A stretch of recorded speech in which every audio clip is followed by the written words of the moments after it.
Hello, welcome to the Plaid Sheep Oracle. This is the reading for the full Cancer moon.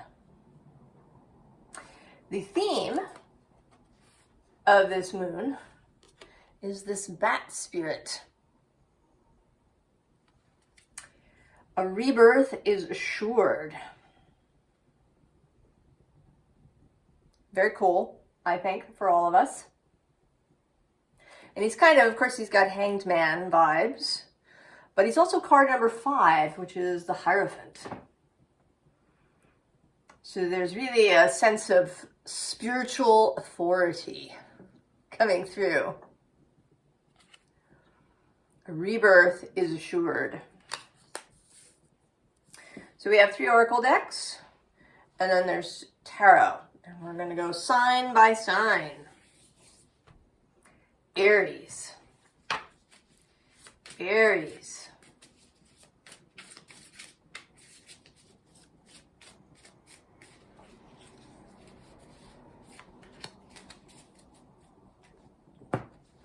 Oh, I was going to show you. We have Swan Spirit. Time for a deep dive.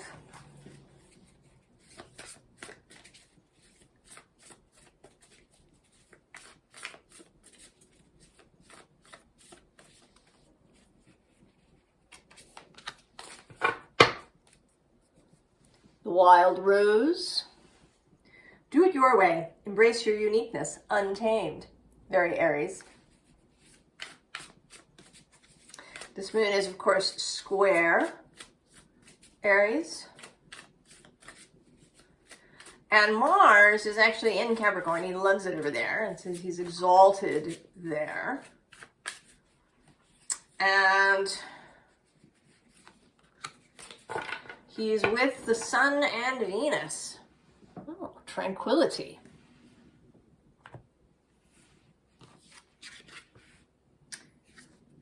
Canary Spirit, sing your own song. Plant yourself here. Integration, embodiment, grounded action.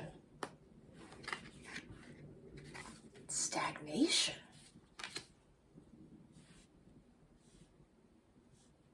Are you resisting, Aries?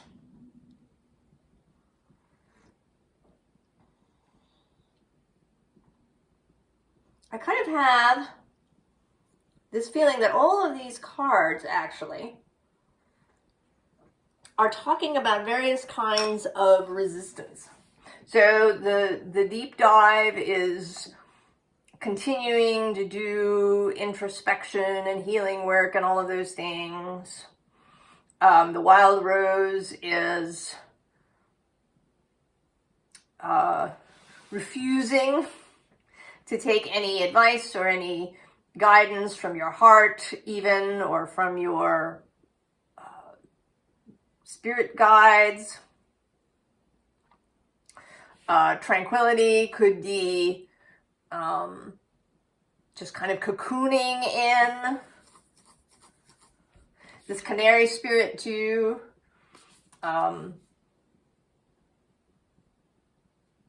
This kind of, I'm going to do it my way, regardless. The planted here. And then this stagnation. Aries. What is going on for you?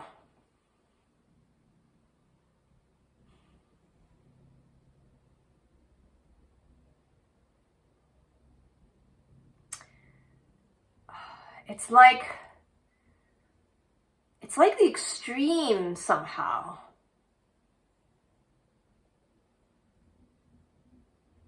There's some sense of the extreme.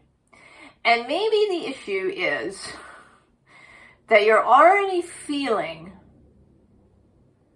the conjunction between Saturn and Neptune that happens at 0 Aries on February 20. And they will be in Aries before then. They enter Aries at the end of January and beginning of February.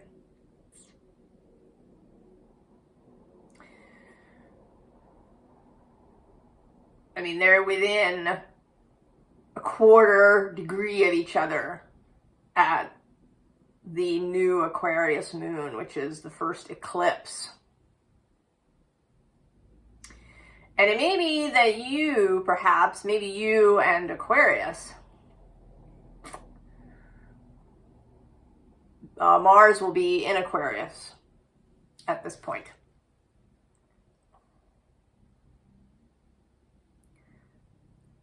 Are really feeling this, and are sort of that there's some kind of impulse, especially with a moon like this that squares your sign, that there is a real impulse to just stay where you are. Just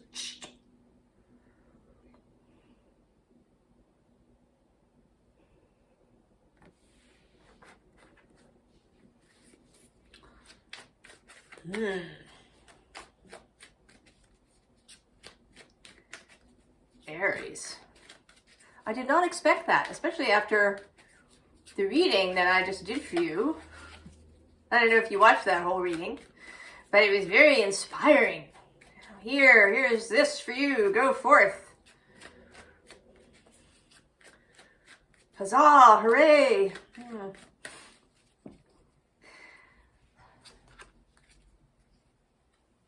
But it could be a lot, even for Aries. It could be a lot. And you may be a sensitive Aries. Certainly, I am a highly sensitive person. I know another Aries who is. I know a Capricorn sun who is.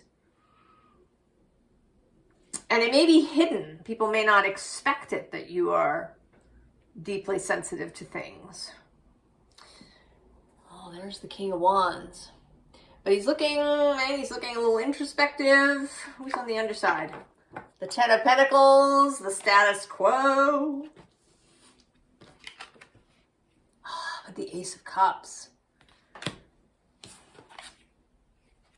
Ten of Wands. The Five of Wands.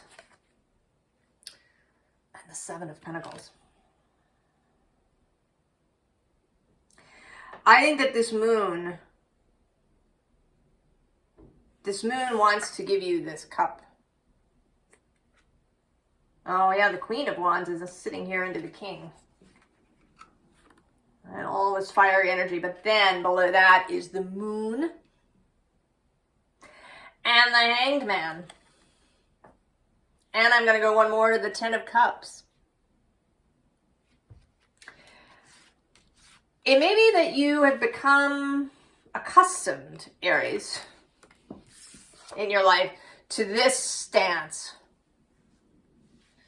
I really like him. He's one of my favorite characters. He's got real character, this guy.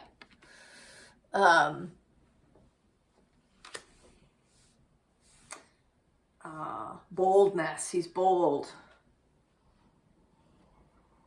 But it may be that you have become so accustomed to going first, to taking the action, to taking the responsibility,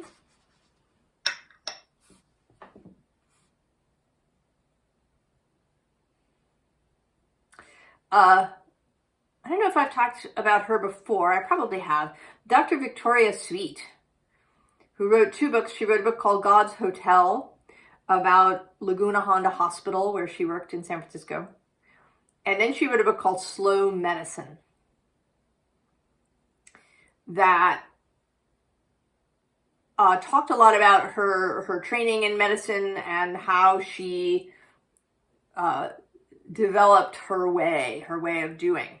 And she tells this story of, she's working in a small town at a clinic, and she has this patient whose blood pressure has dropped dangerously low. And they actually get a helicopter, because they're kind of out in the middle of the rural California, to fly him to a hospital. And she's in this helicopter And, they're seated there. It's not even like, one of those fancy emergency helicopters. And his blood pressure keeps dropping. And she's got this syringe that will probably jumpstart that. And she talks about how this was the moment when she really took on the mantle to where she stepped into this I am a doctor space, because it was just her. Right? The helicopter pilot can't help her. She had to decide what to do. And that's kind of an extreme example. But this is a very Aries thing to me. This willingness to take the risk of taking responsibility for something.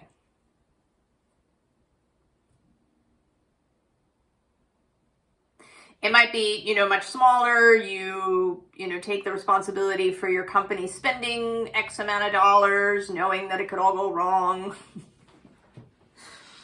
Or, taking some responsibility about your child's education, or any of these things. And that you are so accustomed to doing this and to the weight of that this upcoming, right? It could feel like it's all on Aries, right? Saturn and Neptune, these two giants, meeting at 0 Aries. It's like, oh my God, I have to do all of that. What is that? That I have to take responsibility for. And the Cancer moon is here to tell you that you do not.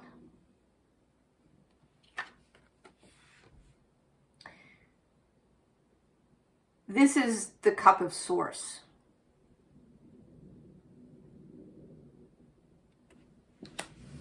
You are not, it's not your sole responsibility. You have some. You have responsibility for yourself and what you do. But the greater weight is with the universe itself and with everybody else. You're not alone. And I kind of now want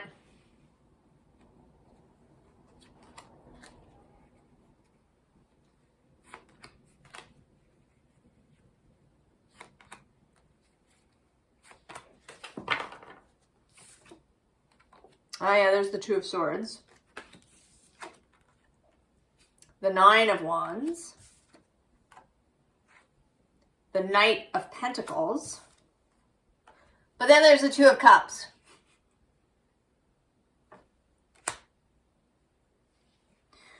So yes, so that there's this, right, this feeling of a weight, but these cards are a little less heavy than these.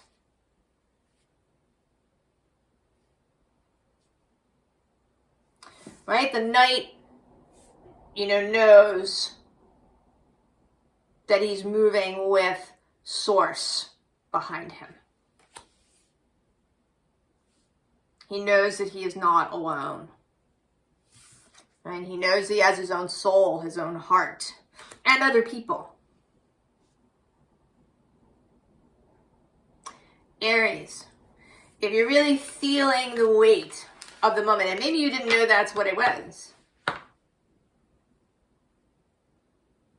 this is a message to you. And I think with, right, Mars and Venus and the Sun together opposite the Moon in Cancer, you are not alone. This is not all on you. However small or large this may have been feeling to you.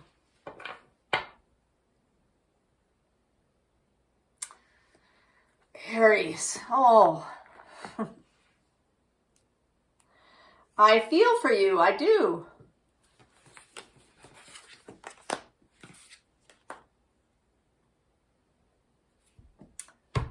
Taurus. A rebirth is assured is our theme, Taurus. And we've started out of the gate rather intensely.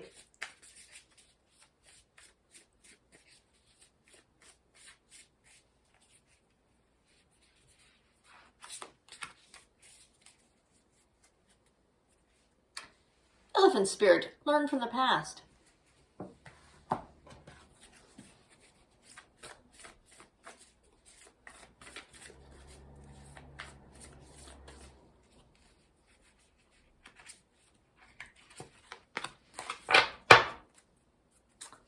The crowning.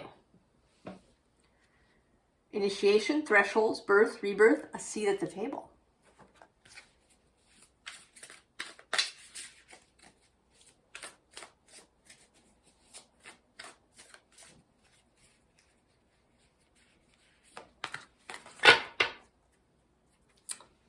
Values. Well, that's a very Taurus word.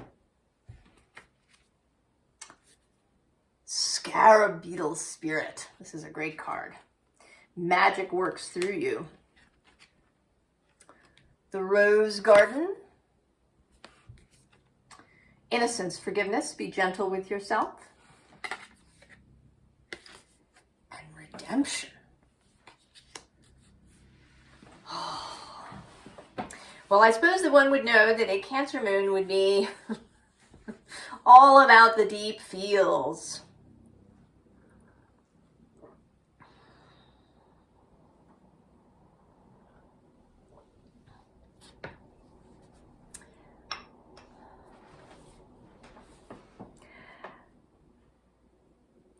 This feels a little bit like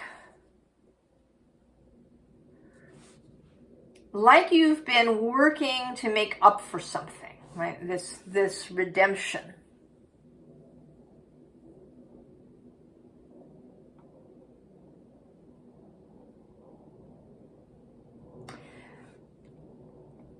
And then it might not even be redemption for something that you did that you perceive was wrong.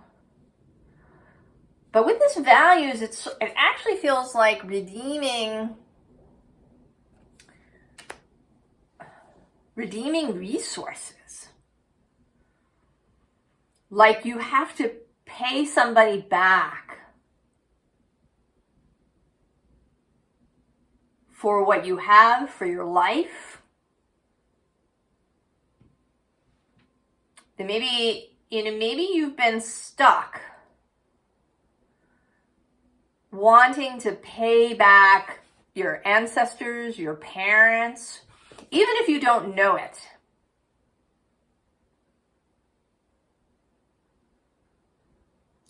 But that there's something in the past that you've been wanting to redeem, to pay back.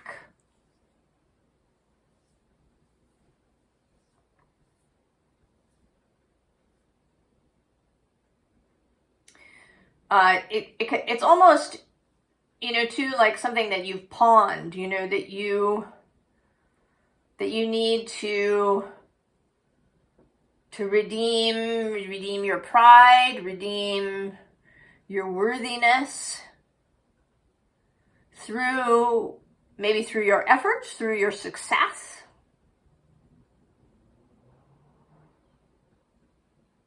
Oh, Taurus.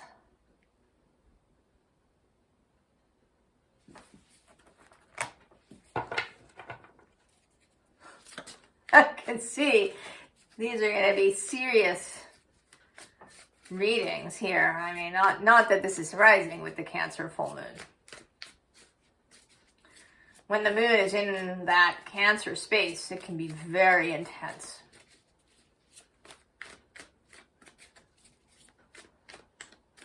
No veil between you and your deepest feelings.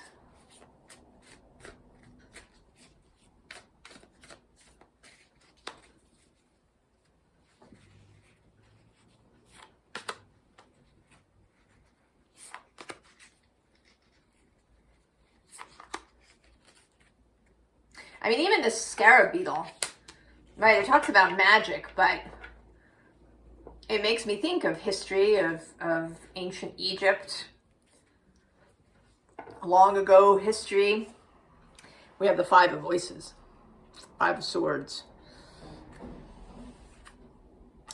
Ten of Materials. This was on the bottom of Aries, too. The status quo, the community. Oh, this too, Ten of Emotions. Right, making peace with something. Knight of Inspiration. Oh, the Devil. The Knight of Voices. And the Seven of Voices.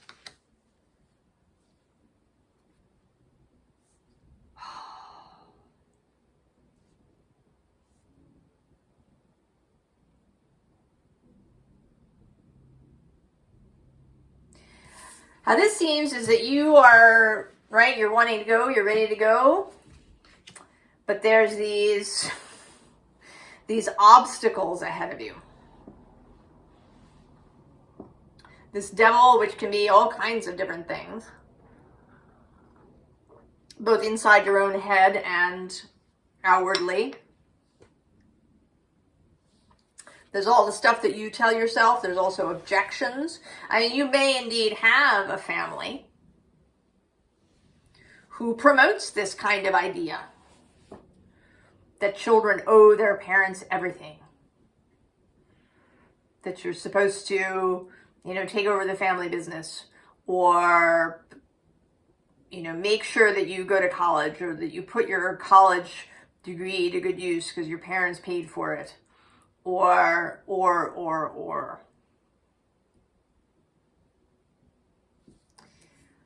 And then here it may almost seem like there's no good choices.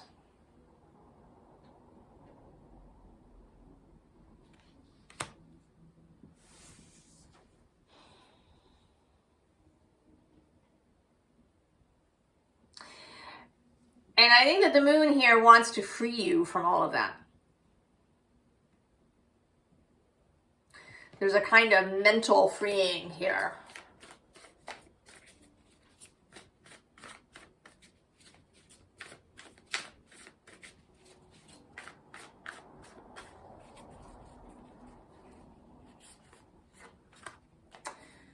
From any emotional blackmail or guilting that you might be subjected to, either externally or internally.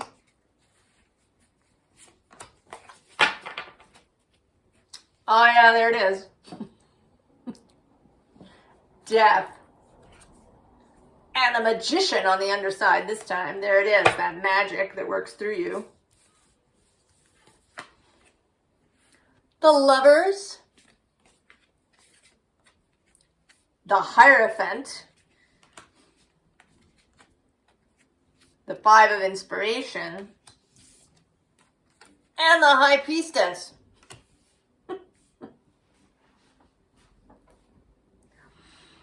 Sun to love. Oh, Justice, for goodness sake, and the Sun. And this Seven of Inspiration. And the Hanged Man. And Temperance.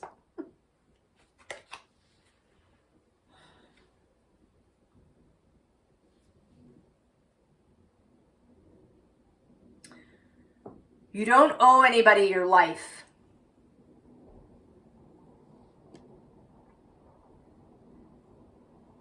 You do not have to redeem your life before you can be free, Taurus. You are free now. You can live your life according to your values.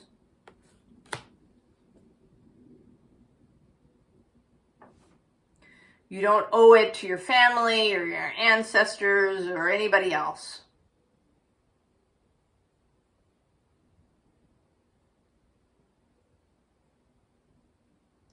Your life is yours. and you make your choices. Now, that doesn't mean that you just abandon everybody, right? Because you are ideally choosing from love. But you're not going to do it out of obligation. You're not going to do it because you feel chained to something.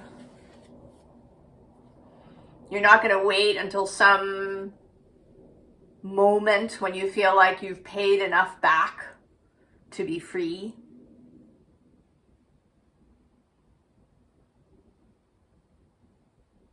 You are free now.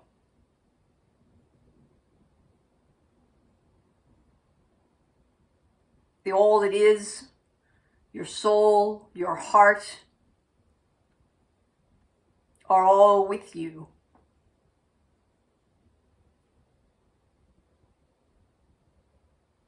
You can start right from here, from this moment now, to follow your own wisdom, to follow your own intuitive promptings and directions, to follow your heart, to be free. Oh, Taurus. These readings. Oh.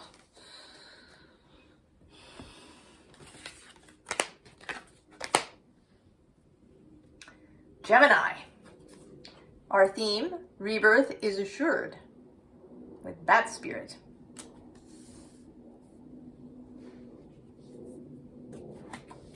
It's been a little serious so far, Gemini. We'll see if you keep up the trend. Not that that's entirely surprising with a Cancer full moon.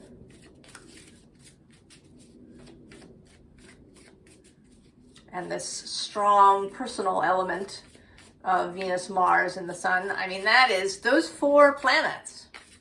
And Mercury, too, is in Capricorn. He's not that close yet, but it's all this personal, deeply personal energy.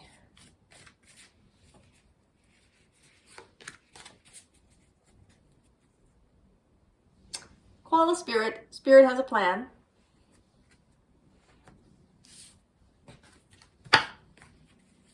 You knew that, I know.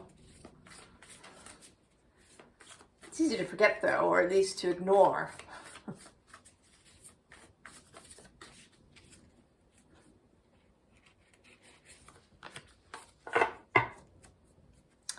Sub Rosa.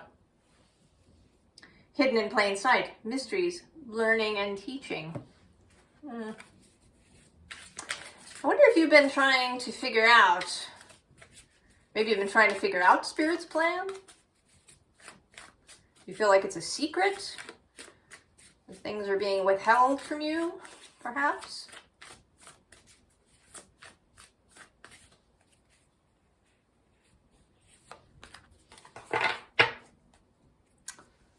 The Taurus.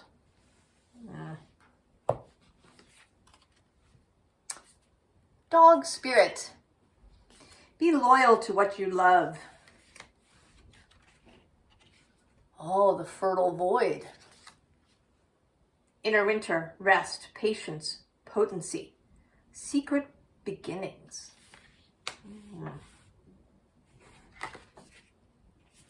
Mental clarity. Oh. Gemini, we're cheering up a little bit, lightening up with you.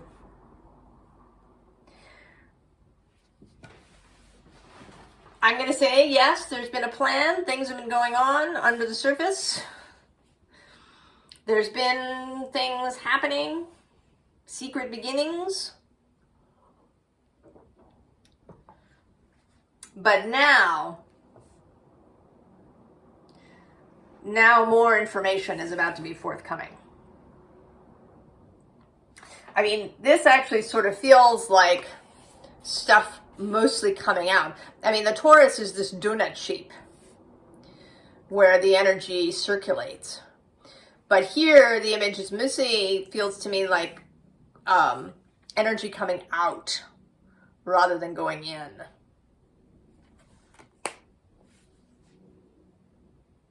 that this is not a portal that you enter, that this is,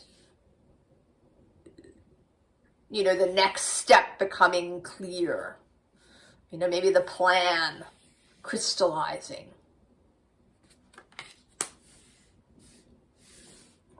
Well,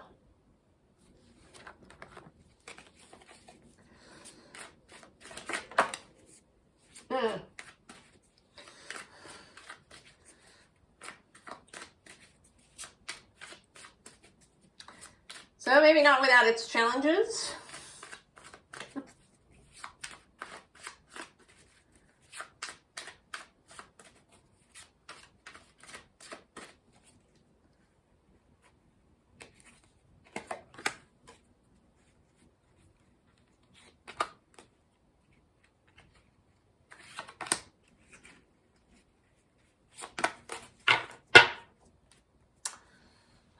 The Knight of Pentacles. Who's underneath? Oh, the Three of Swords.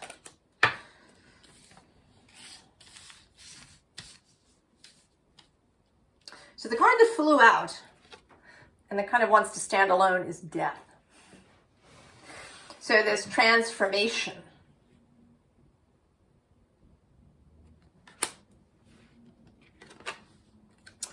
The King of Wands. Ace of Pentacles, the Three of Pentacles, and the Nine of Cups. Yes, so it's about to break.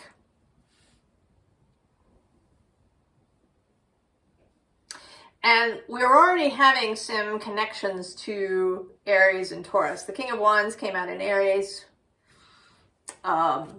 This Knight of Pentacles, also the Seven of Swords, came out in Taurus's reading. And we do have this collective energy.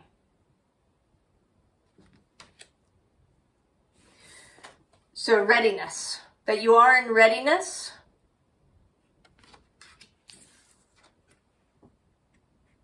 A new circumstance is going to show up.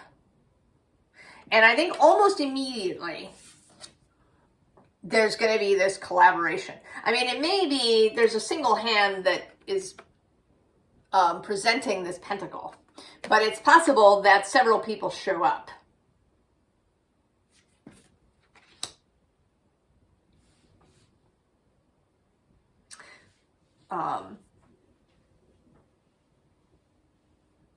That maybe each person, I mean, it may be that this is also partly you, that each person has a piece of the puzzle, a piece of the answer.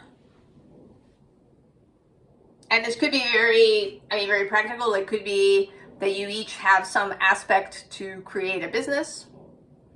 You know, somebody's the numbers money person, and somebody's the ideas person, and somebody's the salesperson in a very basic way. You could even meet up with somebody who already has a child. And so you form a kind of immediate family.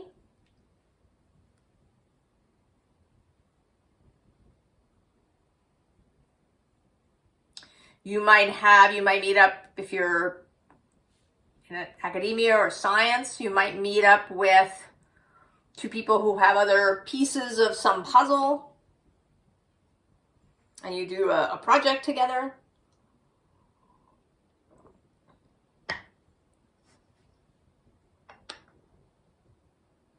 I don't know what it is, but there's definitely a collective feeling here.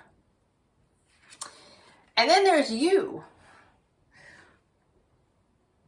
This is a wish fulfilled. This is you discovering that you really enjoy. I think that you really enjoy collaboration, that you really enjoy this collective thing. You know, maybe you didn't want children, but you find you just love this little kid to death.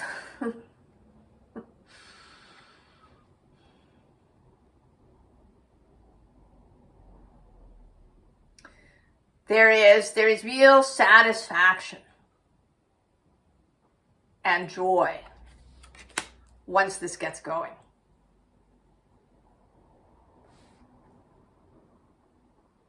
And I think that it is imminent. There's no, right, there's really no timing thing here. It's probably different for everybody in terms of when it occurs.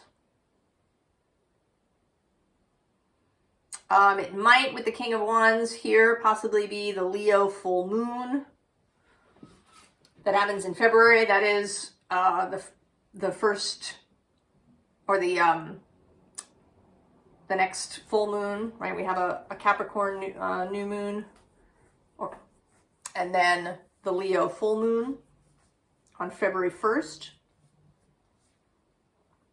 And then we have the first eclipse in Aquarius at the Aquarius new moon on February 17th. So there's some intense energy coming, timing-wise. But it looks really great, Gemini. It looks really great.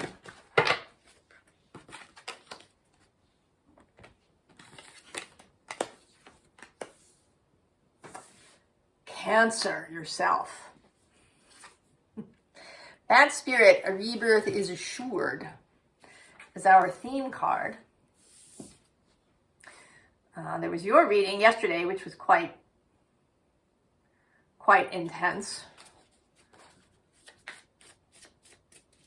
That came out today, the day of the full moon.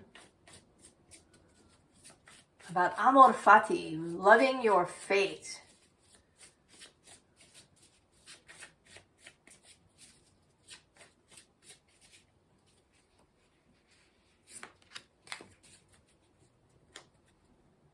Oh, Snake Spirit.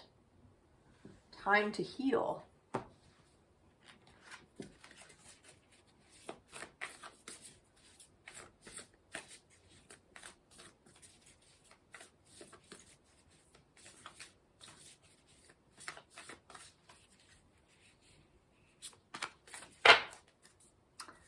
Trust the seasons. Oh. Embracing change, cycles of life, transition, growth.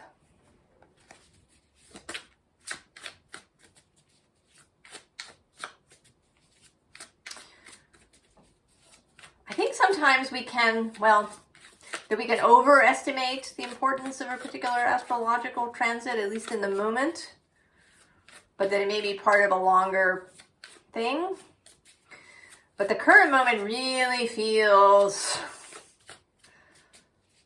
there is a kind of fated aspect, or an anticipated aspect, right? That there's this seeing the long line of history and knowing that we reach this kind of peak place. Discipline, Cancer. That we can reach a point where the energy has come to such a place that it cannot help but shift. Hummingbird Spirit, be here now.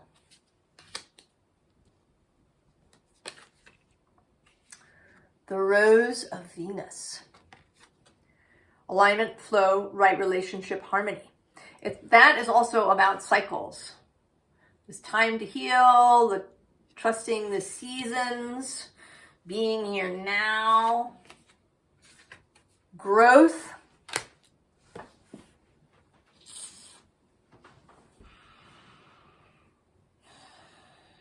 Cancer.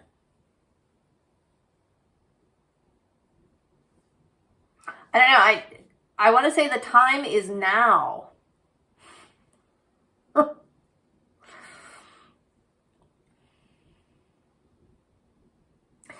And that the discipline required in the moment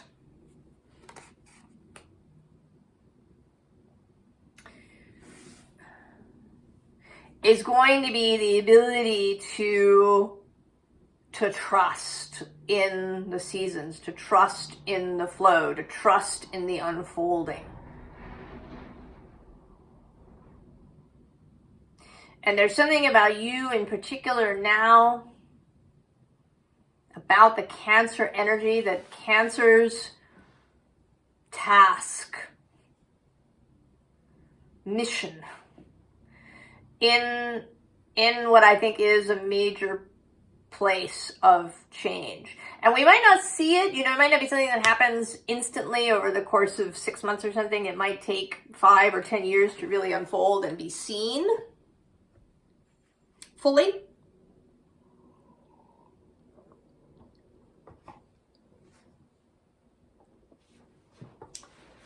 But I think this is one of those inflection points in time and in history.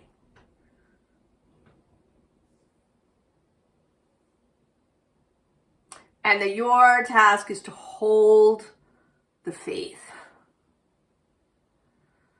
right? To be that moon.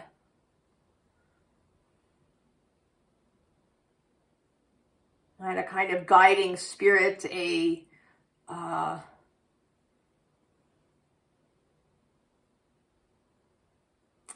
to keep the faith. And this deck that wants to come out for you has the moon here on its bottom.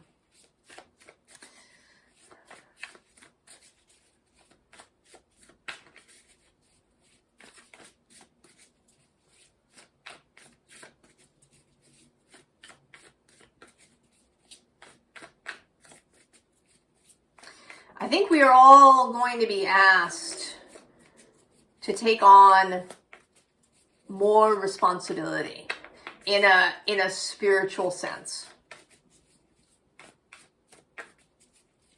for ourselves, for one another, for holding the space, for keeping the faith.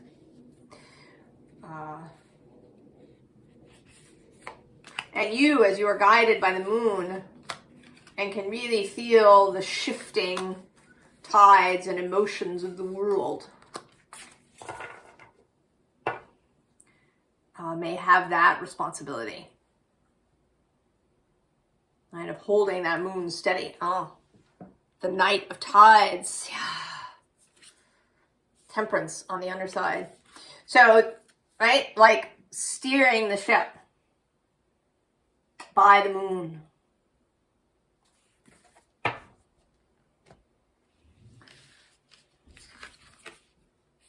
The Magician. The 9 of Spires. The 8 of Spires. And the 6 of Tides. Who's under there? Oh, the 5 of Branches. But also the Empress. So there is this, right? There might be conflict ahead. 5 of Wands. And for you to steer, right? Steering also for the Empress. Steering for that heart space.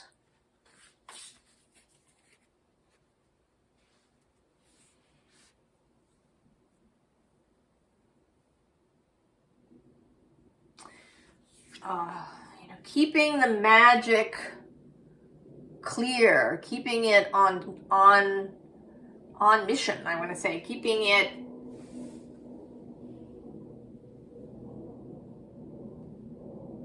in integrity, keeping, right, these are the same mountains, knowing what you're steering for, whether it's night or not. The ability to know and see the moon, whether it's out or not. And being the ship in the lead, right? These are other ships.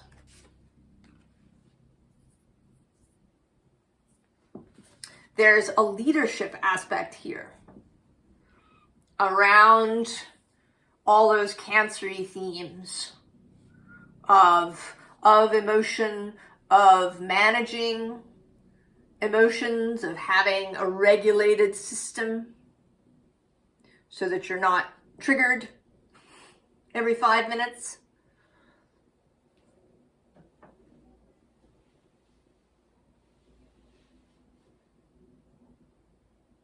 of being in integrity, of being compassionate, of being nurturing, of nurturing the system. I mean, your fellow humans, but the whole of the earth. There is a leadership aspect here. And it doesn't necessarily have to be, you know, that you are the leader. But leadership in the way that you live your life.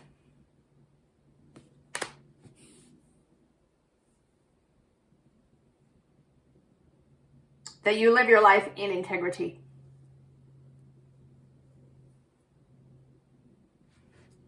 Right? The right use of power.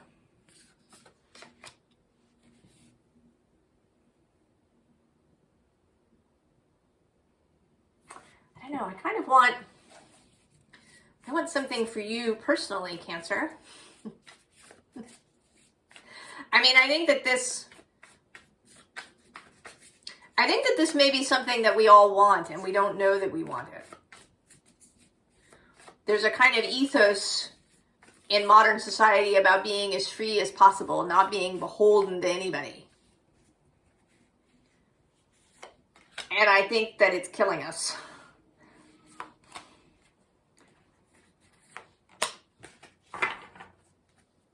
Oh yes, there's the star. Cancer. 5 of branches on the underside. Now. The Wheel of Fortune.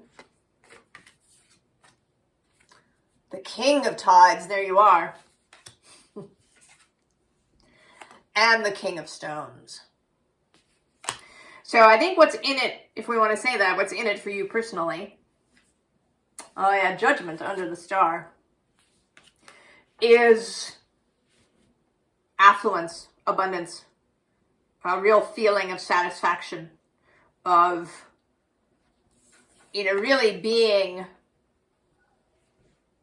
where you want to be.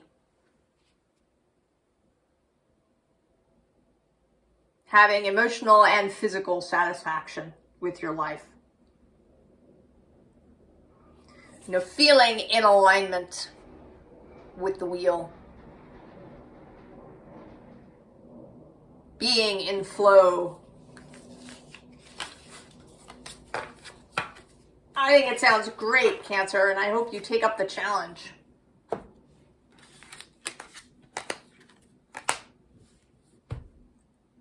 Leo. Our theme card, Bat Spirit, rebirth is assured.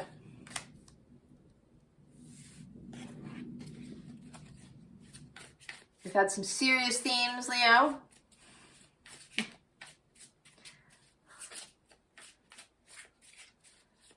Not really surprising. Cancer in her own space. The moon, rather, I should say, in her own space.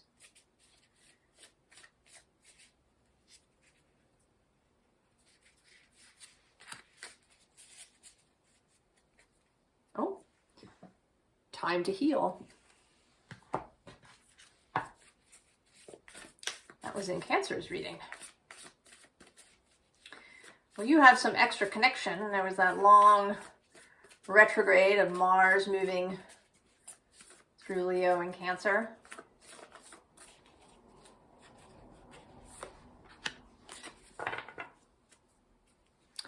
Temple of the Rose. Ancient power, expression, activation, scarlet codes.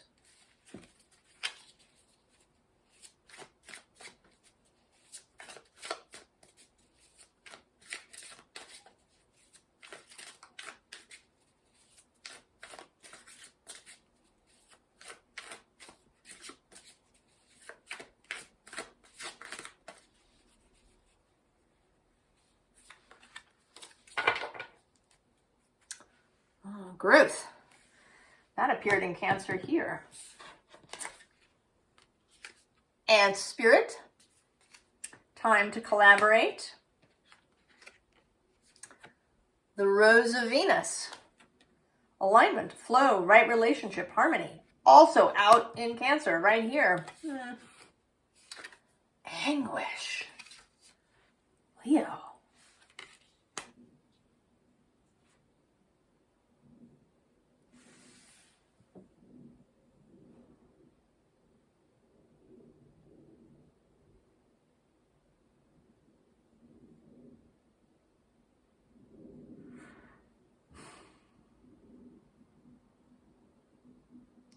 This seems like the coming together of something, right? There's these two people here at the top of the rows. And we have two ants.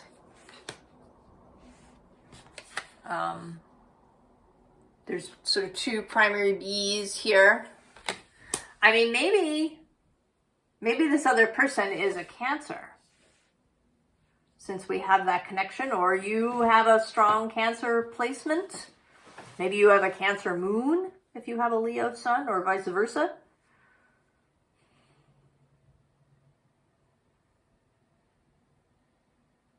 Or maybe it's just Cancer's reading was about taking up a responsibility to help maintain the emotional health of the collective.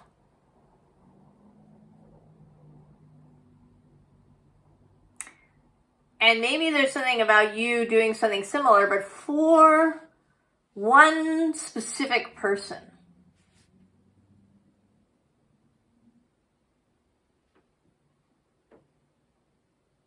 I mean, it may be that you have both been anguished because you have not been together. Or you are, if you're in a relationship and it's been anguished, maybe you've been arguing or, in separation in some way, that there is this energy of healing. And this might not be a romantic relationship. I mean, that is, there is that feeling, but this could be a sibling or a parent.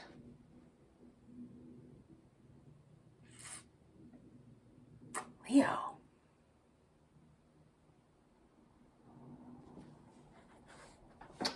Oh, and their strength is on the deck that wants to come out for you. That's your...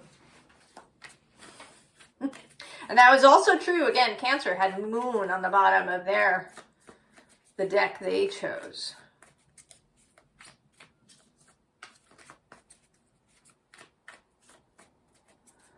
So there is something about it, and I think that if this is happening, then maybe you're going to take the first move. You're going to make the first move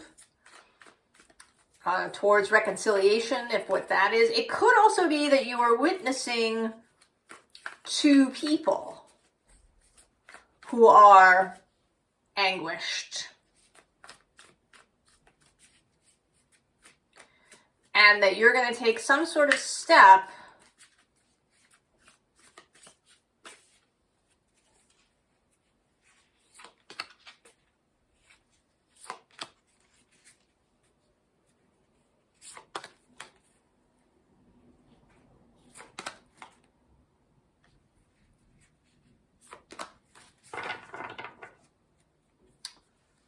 Seven of Wands.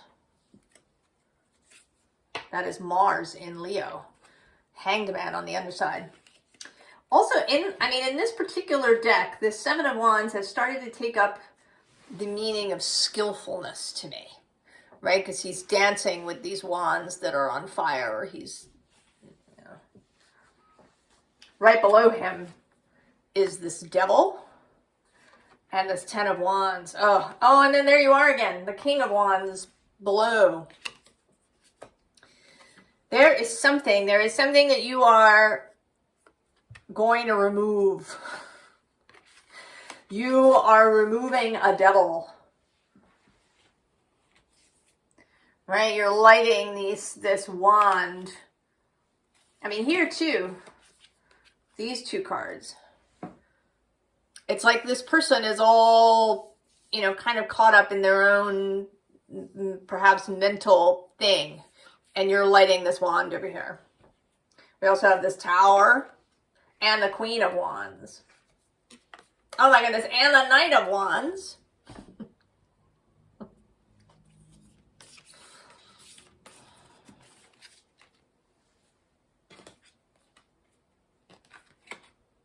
Oh yeah, the Nine of Swords. The High Priestess. The Five of Cups. The Queen of Swords. And the Three of Pentacles. So there is someone who is anguished. It may be two people, perhaps, who are in anguish with each other. And it's like you're receiving the answer.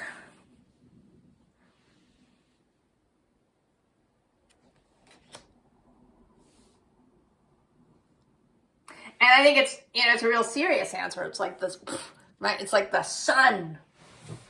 And then you're going to share that sun. You're going to share that perspective. Now, on a bigger stage, it's possible that this anguish is your community at large, the world at large. Because there's always the micro and the macro. And we are headed into the South Node into Leo. There's going to be a major, before that happens, there's going to be a Jupiter-Pluto opposition that involves Uranus and Neptune and the Moon, actually, at one point.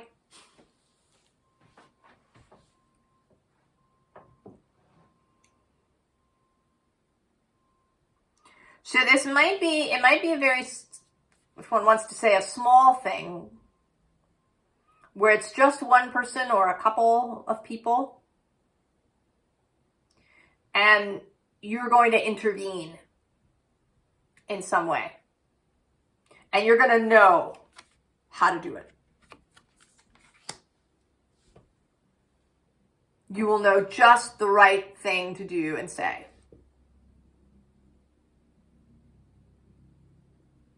But there may be, with this Three of Pentacles, this kind of group thing, there may be a rippling out of that.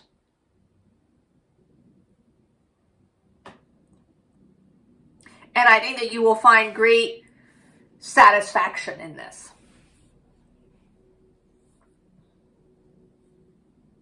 It might even turn into a whole practice for you, whether it turns into a profession or not.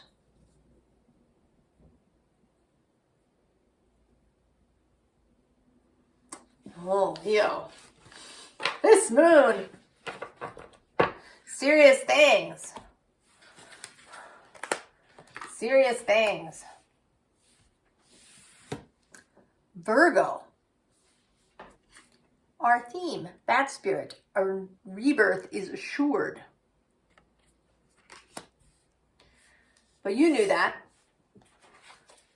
The South Node's been passing through. When we have the conjunction, well, actually, when we have the first eclipse on February 17th, the new moon in Aquarius, Venus is going to be conjunct the North Node in Pisces. Right across the way from you.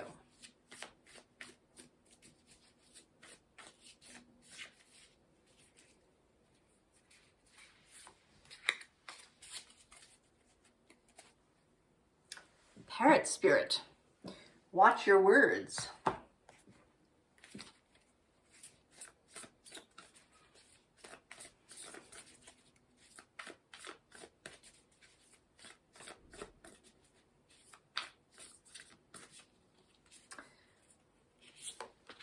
I do think of you and Aquarius as having some things in common.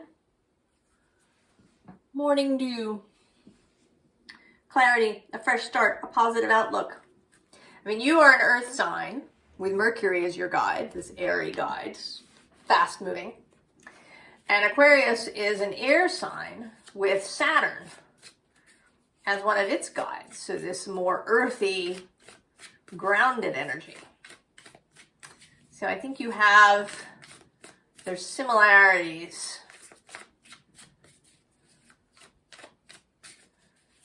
Right? They have this mutable element of air and then this fixed aspect.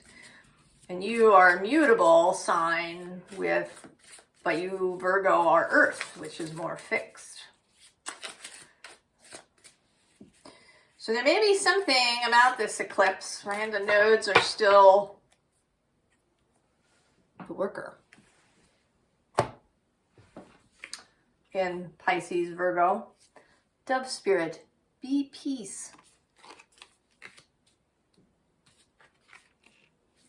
The return. A new story. You decide. Alignment. It's coming together. The possibilities. Virgo.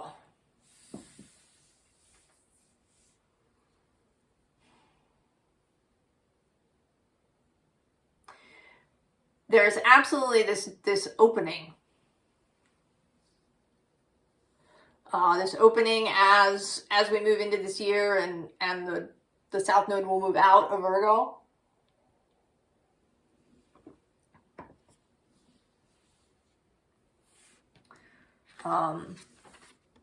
The return from perhaps an underworld journey or a healing journey.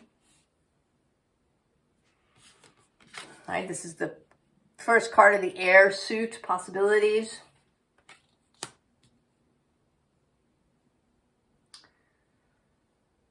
There's the possibilities to really get down to work,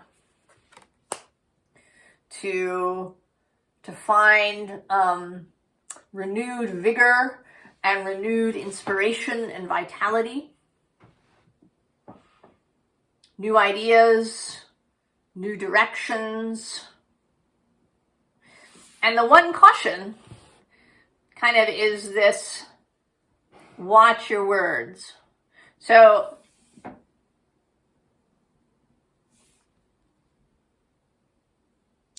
I think there's a call to softness. That Venus across the way, to speak in softer terms. A lot of our language, especially in English, is kind of martial or warlike. We're going to crush it. Right? We have a side hustle. We're going to trash something. We're going to, we're going to win. We're going to beat something.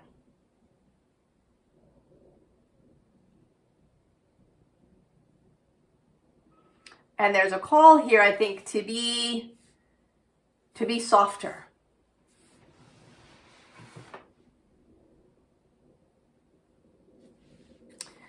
To be softer in your language. To be lighter.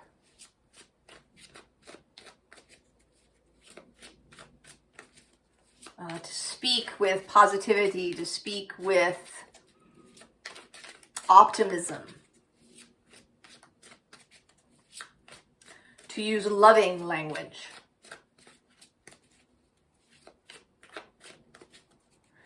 Certainly to be clear, to be honest,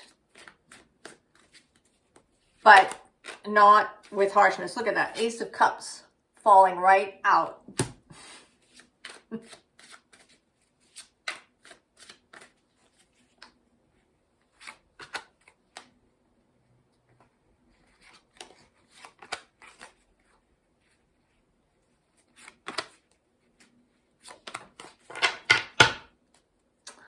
There's the Ace of Wands.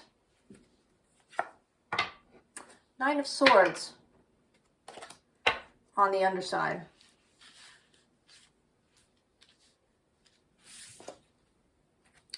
Knight of Cups. There's that Piscean energy. Judgment. The Emperor. And the Seven of Pentacles. I mean, this seems to me here that you are receiving messages directly from Source.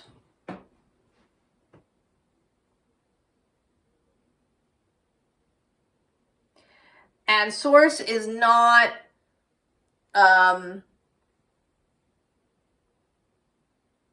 this is a gentle energy. It's an energy of growth, of vitality, of beauty.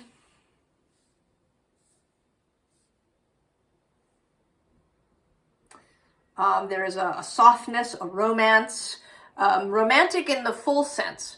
So the romantic movement talked about looking to nature for inspiration and for how to do things. And we feel that here in this Seven of Pentacles.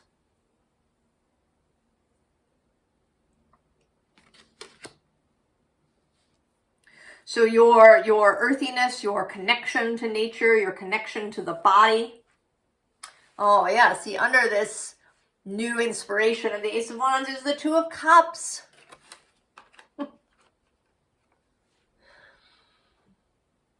You have this call, Virgo, to build, to create, to be of service.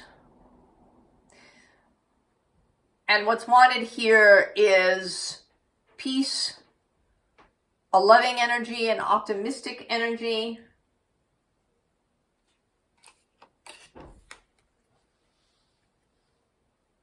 Because it can be. Actually, under these two is this King of Swords.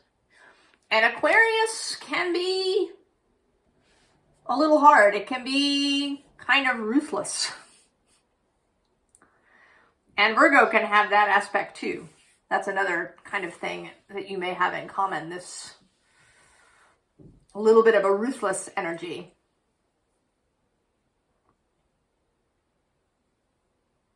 And I think that what the world needs is not that. Firmness, yes. Integrity, yes. But a loving spirit. Virgo. Right? Tending something. To be a gardener.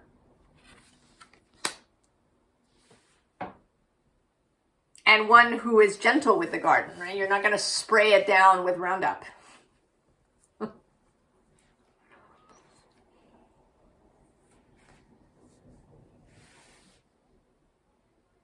You're not just going to, tear whole swaths of it out. Working with the garden. Virgo.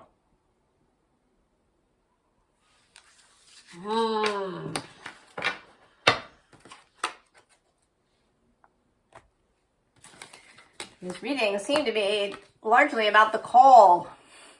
The call to what is coming.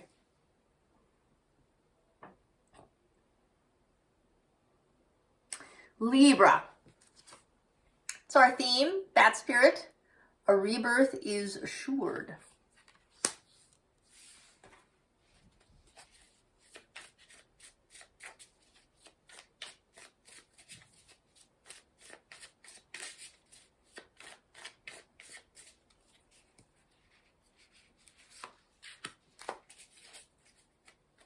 Oh, Parrot Spirit. This was just out in Virgo's reading. The connections. One sign to another.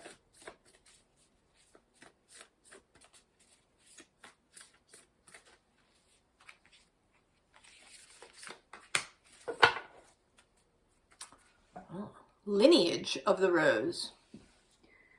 Moved by the goddess. here for this soul call, gather. Oh yeah, we're getting all of that in this moon.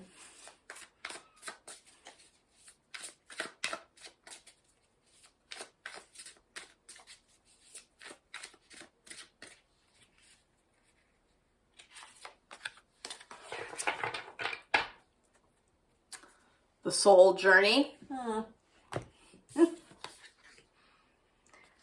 Wombat spirit, be at home. Morning dew. Clarity, a fresh start, a positive outlook. That was also just out in Virgo, but here. Manna. Oh, Libra. It seems like everybody's got that all the signs have a kind of assignment. And yours seems to be to remind everybody how beautiful life is.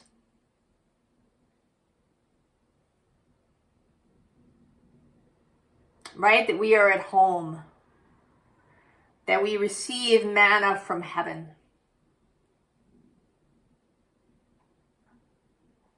That we're here on this beautiful soul journey. That there is a whole line behind us and ahead of us.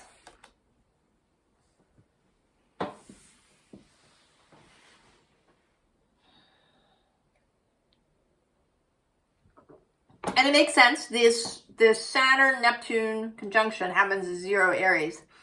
And there's certainly going to be this, right, this strong energy of change. And so you on the other side, I think, are the counterbalance. Staying in the now. Remembering what we have. Not burning everything to the ground. Not throwing out the baby with the bathwater. Because right, that can be an energy when you have a conjunction like this. There can be, this kind of rush.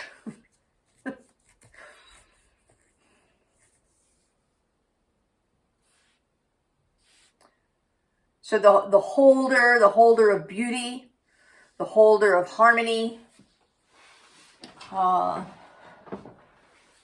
the holder of friendship, the holder perhaps of home in the Venusian sense, the real comforts of home, the beauties of home.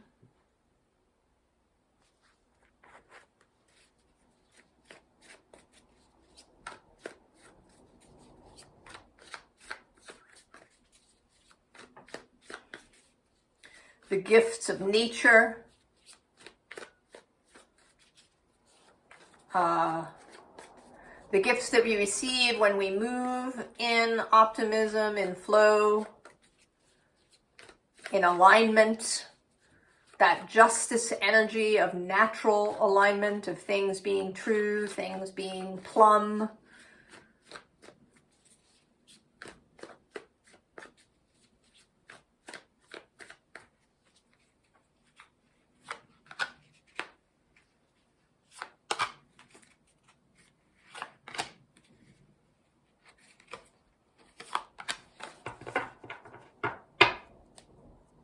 Oh, yeah. 5 of Wands.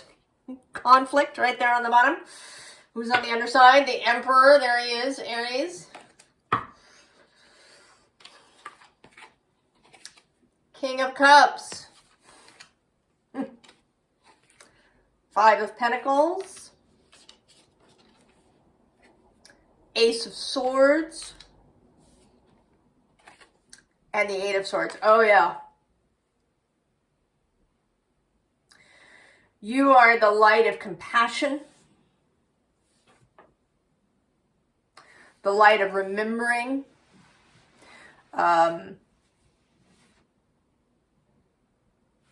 There can be those who get sort of crushed underfoot when major changes suddenly happen. There may be those who are lost in the midst of this. And you are here,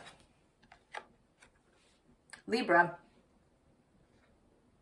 Oh, under the Five of Wands is the Lovers.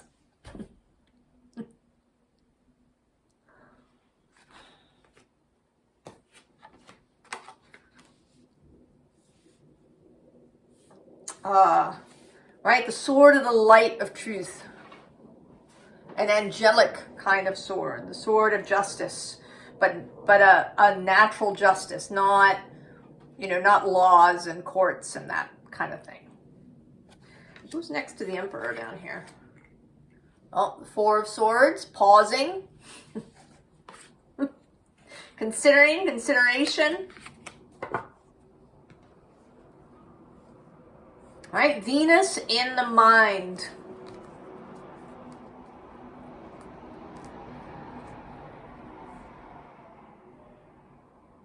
Because that mind energy, Aquarius energy, air energy, as I was saying in Virgo's reading, can have a ruthless quality. Right? We're just going to sweep everything clean. But you have Venus underlying.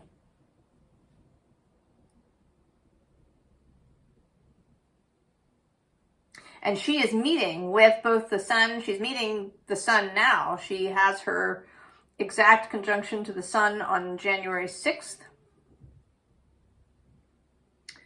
And then the 6th, 7th, and 8th, there's this grouping, tight grouping, less than a degree apart of her and the sun and Mars. And then she passes the two of them, making an exact conjunction to each as she goes from the 6th to the 9th, I think.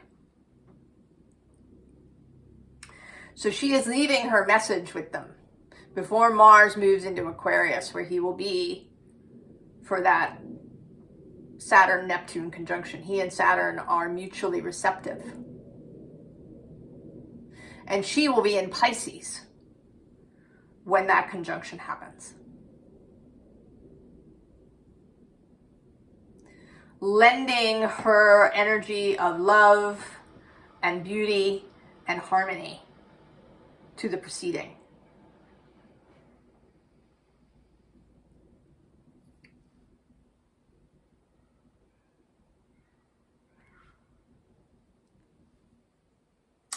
Now I am going to ask, right, what about you personally here?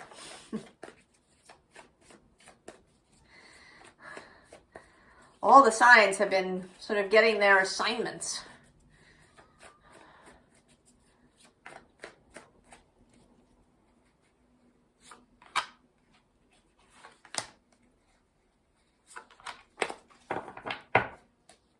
Oh, Two of Wands, the outlook into the future.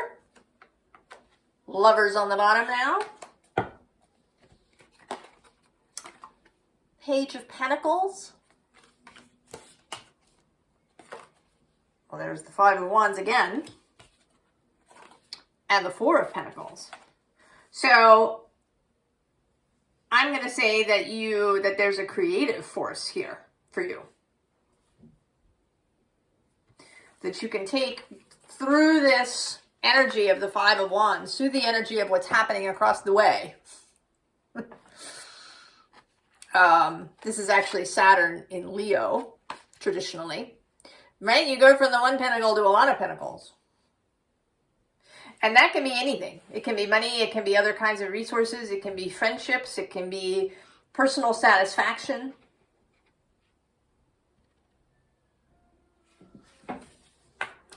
Through accepting this kind of assignment. Accepting that you came here knowing that this moment was coming. When you were born in your body, you knew, although you didn't know all the individual little steps that would take you here, because that would be boring, you knew that this moment, that you would be here for this moment.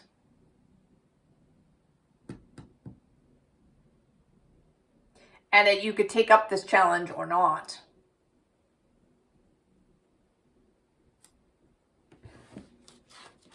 So I hope that you do, Libra. I hope that we all do.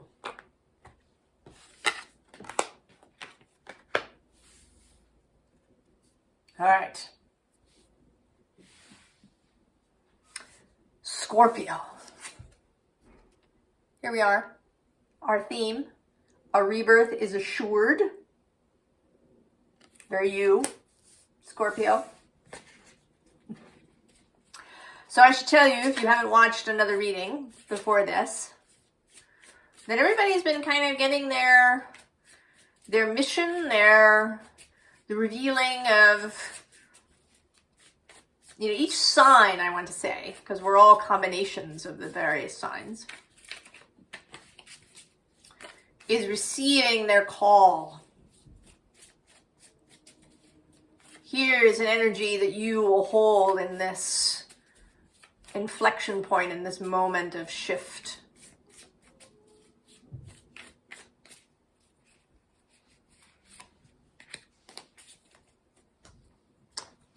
Lion spirit. Be generous of spirit.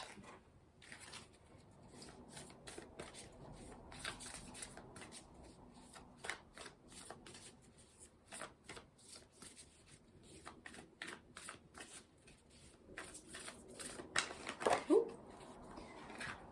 Oh, there's two. I guess we get two, Scorpio. The sun on the bottom. Joy, enjoyment, life force, success, vitality, play. It's a very portally sort of sun.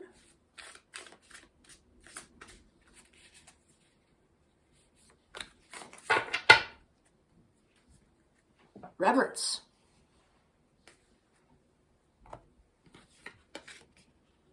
Oh, flamingo spirit. Embrace the in-between. Also a favorite place of yours. Oh, held. Sureness of the soil, unseen help, support, community. And after the rain. Silver lining, relief, hope, mercy. It's over, acceptance. Oh, I can see you're calling already. Transcendence, yes. So your assignment, should you choose to accept it, is to be there for people in the in-between.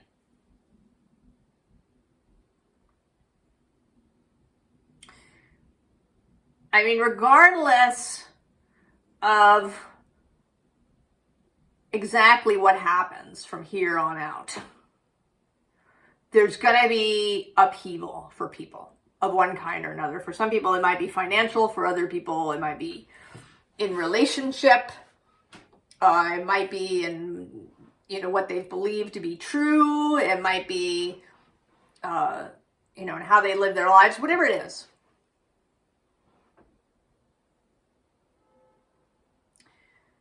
And your skills are in this, right, in this transition. And in a transition to a transcendent space. And to transcending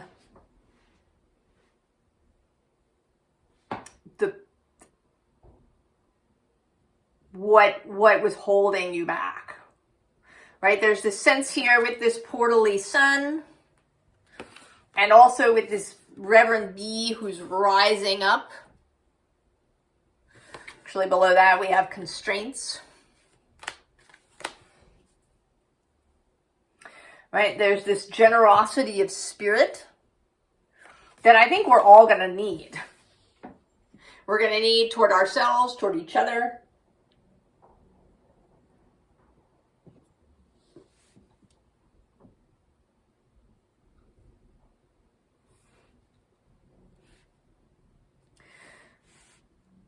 So the ability to hold space, the ability to stand solidly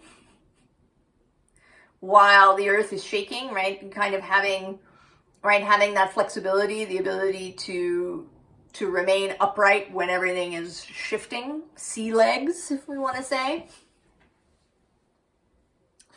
Also comfort with the darkness that we all have to kind of come to terms with.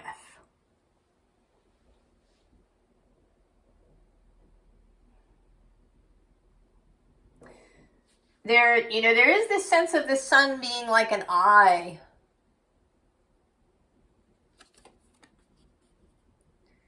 Being seen wholly.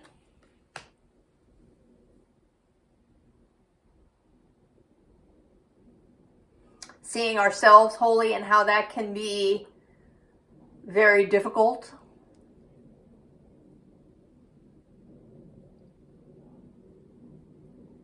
Knowing what the darkness is underneath.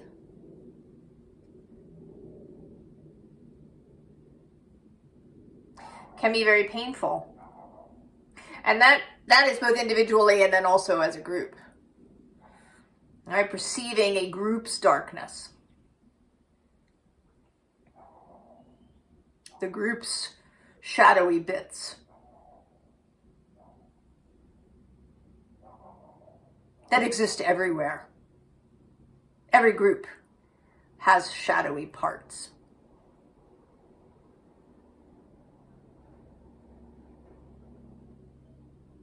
And that your skill is going to be in assisting people through this.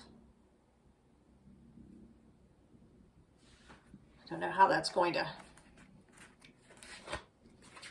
I mean, it may be, all kinds of different ways individually. You might be a teacher.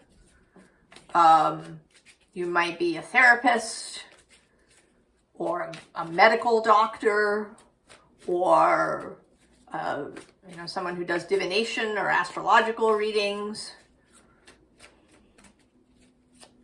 You might, be the person in your friend group that people come to talk about things.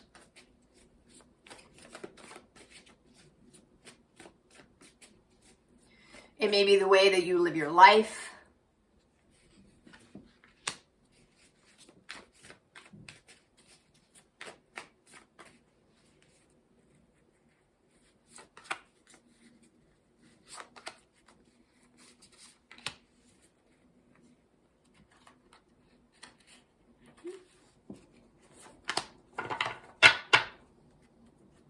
Oh yeah, Seven of Voices, that in-between space. Which way do I go?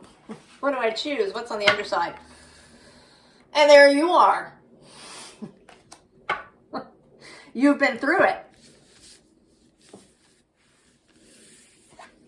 I kind of feel like this wants to be over there. What's this? More in-between space to materials.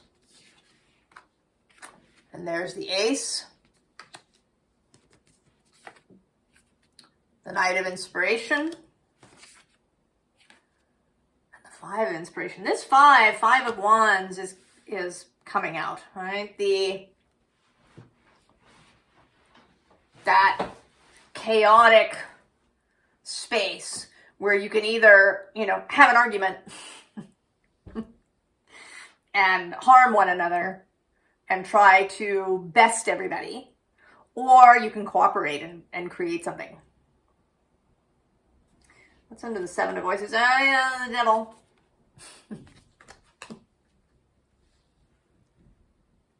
So,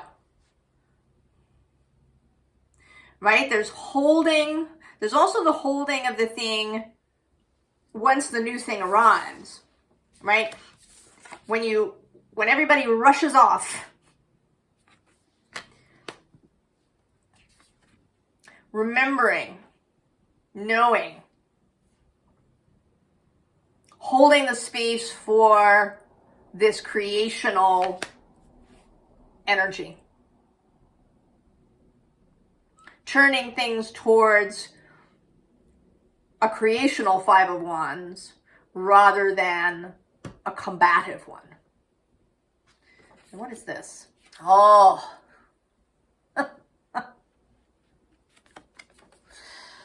Oh, it's a process.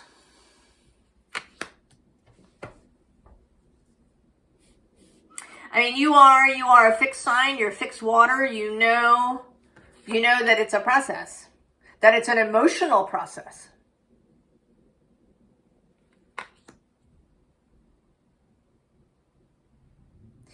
It makes me think, of children who have a high intellect, they understand high mathematics, or, they end up in college when they're 13.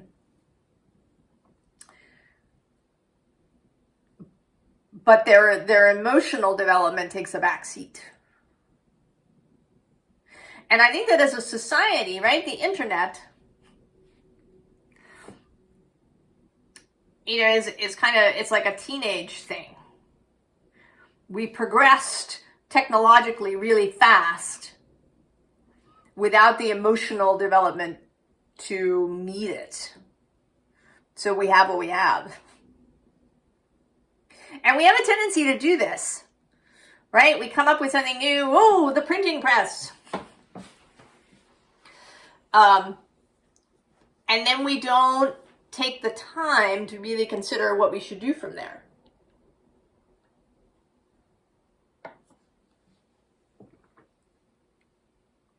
And we don't want to do that anymore, do we? That's really, it's exhausting.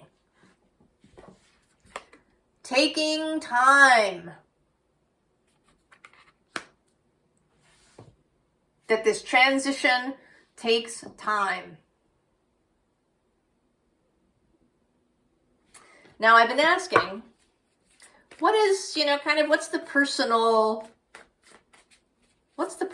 bounty that will come as you embrace this mission of holding the in-between space?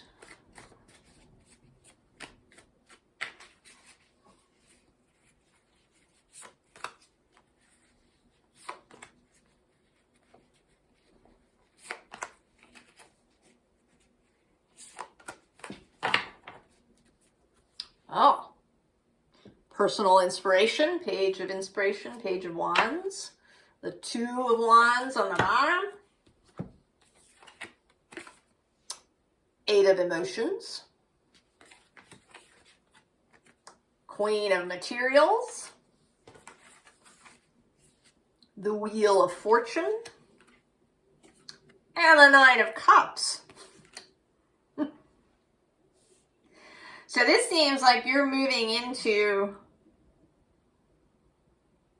a space of real personal satisfaction and good fortune.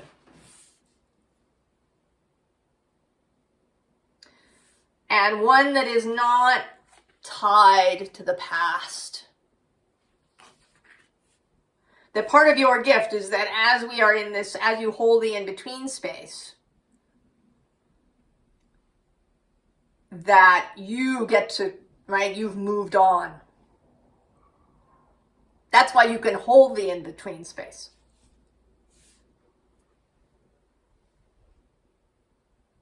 So you have released the past. Or through this process, you will be free.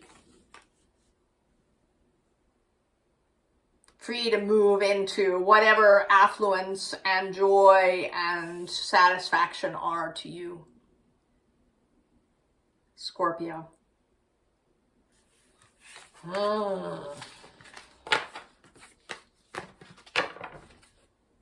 Very juicy, Scorpio.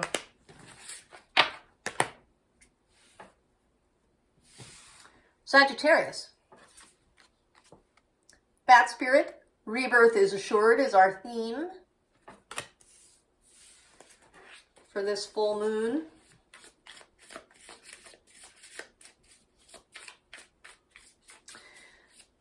I'm going to tell you, if you haven't watched anything else, that everybody is getting a mission, an assignment, a vision. The vision for the future. I feel like that's my word for this year, is the vision. Ooh, wasp spirit. sometimes life stings.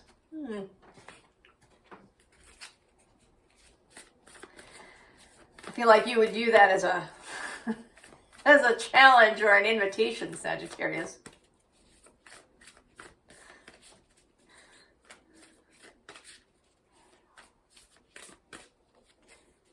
Move right through that sting. And then there's the thorn. Protection, boundaries, clear communication.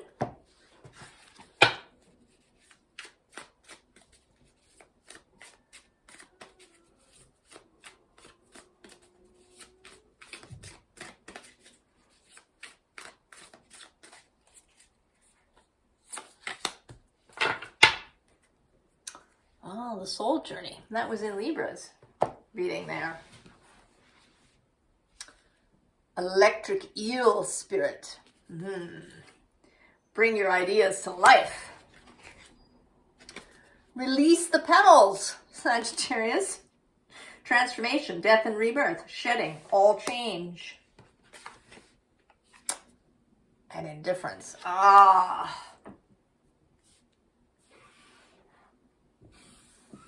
Risking the thorn, Sagittarius.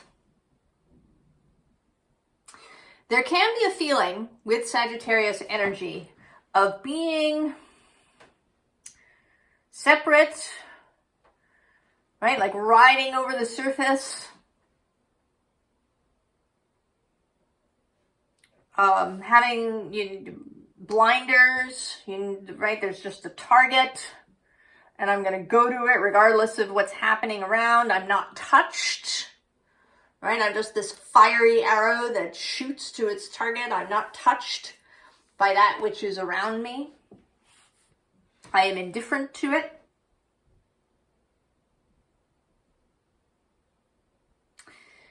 And I think here you're being asked to risk the thorn.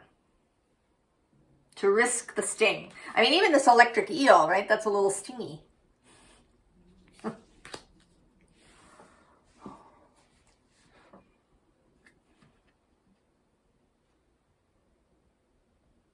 Right? To stand in the storm and risk being blown off the mountain.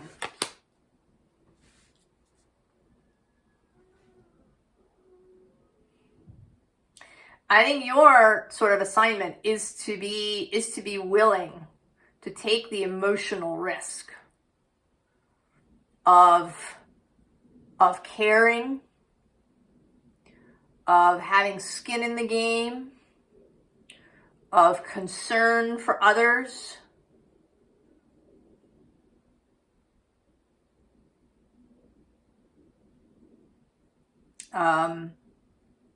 Right, there's a Chiron feeling to it, the risk of the wound,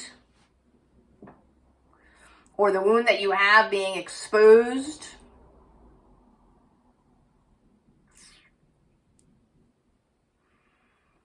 Oh, Sagittarius.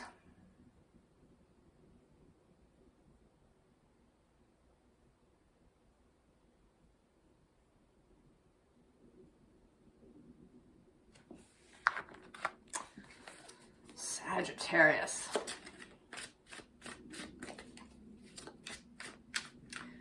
Taking the risk.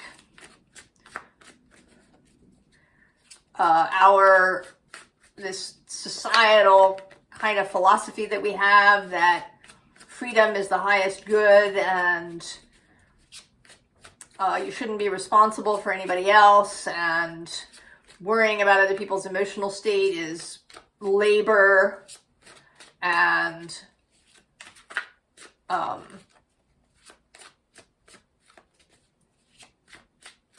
right, that freedom is it, and that it's the highest achievement, and it's the ultimate goal is to be as free as possible, to reach your own personal pinnacle. Recently I've watched a variety of videos about mountaineering and Everest in particular, but that all these mountains all become goals. People climb Everest and take selfies and do various other sort of stunty things at the top of the world in this deeply sacred, rarefied space. And that their choice, their ability to do that is the most important thing, regardless of how they get there or who,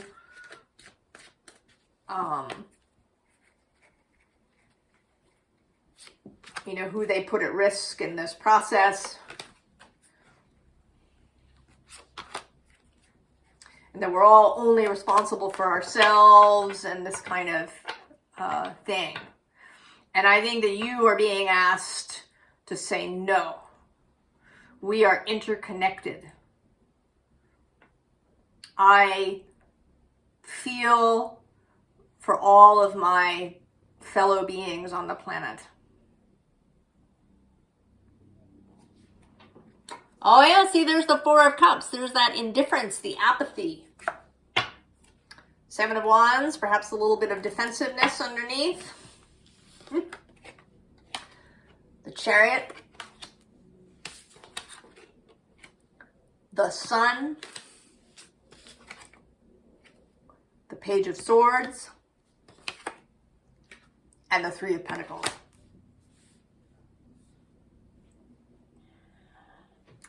Who's under the four? Oh yeah, there's the Six of Cups. Right? It's like, I'm offering you this, right? This warmth, this joy, this love, and they're over here in the cold.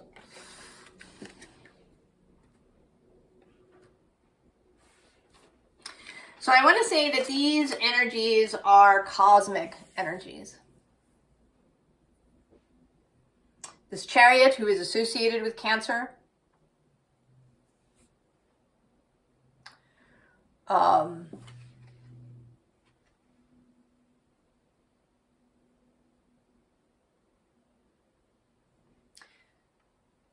there's a divine feeling here, an angelic feeling here. There's this kind of sort of halo-esque thing going on here on this person's head. And then this light of the sun.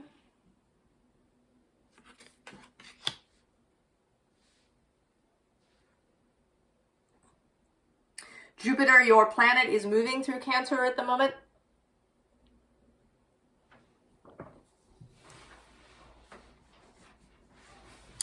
And then when he does enter Leo, there's going to be some intense energies. And then there's this Page of Swords.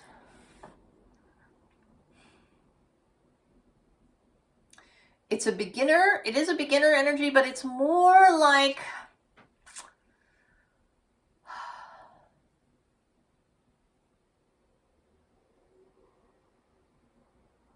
an innocence, a kind of openness. I don't know, I'm having trouble describing it. I can feel it. There's a simplicity to it.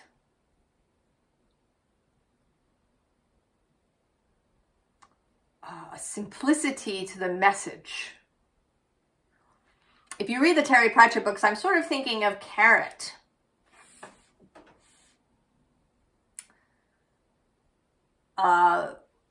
Who has a simplicity of outlook. But he also, he cares. He does have a Sagittarius energy, actually, as well as some Leo. And but he has, he cares about his fellow citizens. He is clear.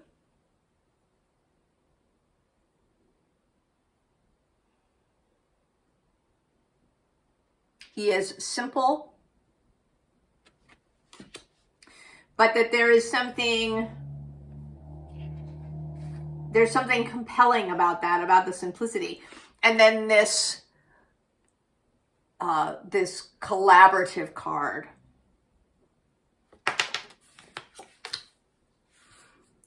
This willingness to work with others, this willingness to get your hands into the clay with others, this willingness to take a risk, to have skin in the game.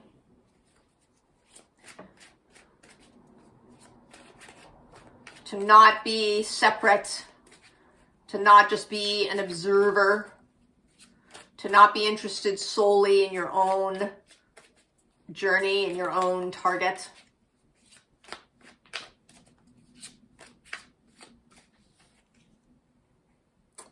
And where are you going personally?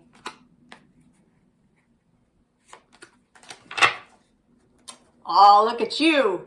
Queen of Wands. And the moon on the underside. That embodied fire. The fire that is has integrated emotional life. Right? The King, Knight of Cups right below that. And actually the Queen of Pentacles too. Oh, and there you are, Temperance. So this is growth for you. This is expansion. This is maturity. Ace of Cups. Oh, there's the Four of Cups. And the World. So accepting this cup. Because remaining separate from things means that you actually can't take that. If you're forever riding above the surface, right? You never want to touch the sides. You actually can't grasp the cup that's being given to you.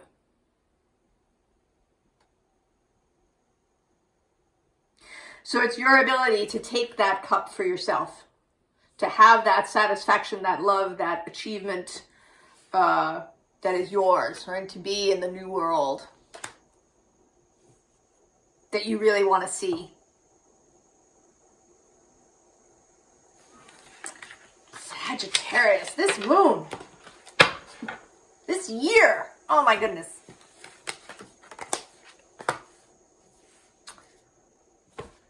Capricorn. Well, we know Capricorn here, rebirth is assured. Capricorn, that's our theme.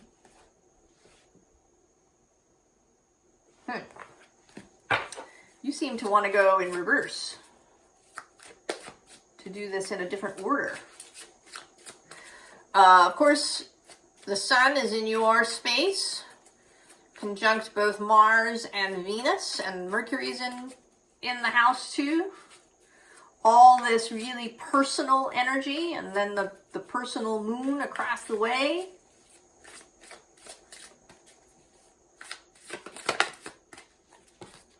There are two there? Where do you get two? Intuition on the bottom.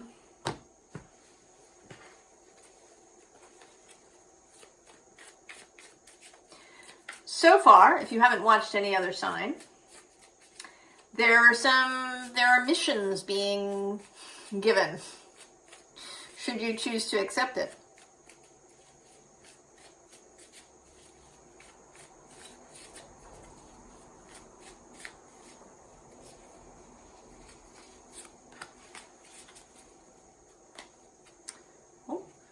Rabbit spirit, now is a lucky time.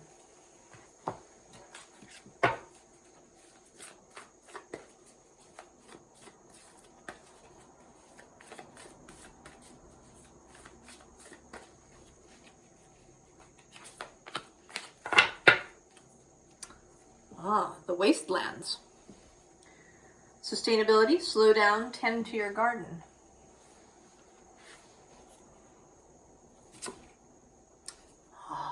Manifestation. And architecture. Oh. Eagle spirit. Spirit has your back. Plant yourself here. Integration, embodiment, grounded action. Capricorn.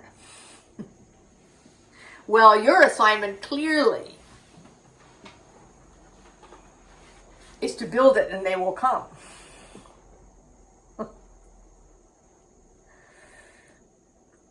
Build your garden.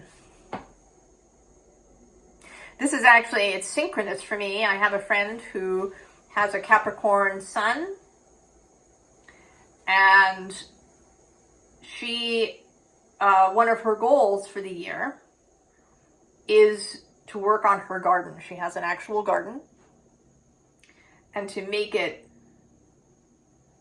really beautiful, to really tend her garden. Create and tend your garden, and therefore the garden of the world.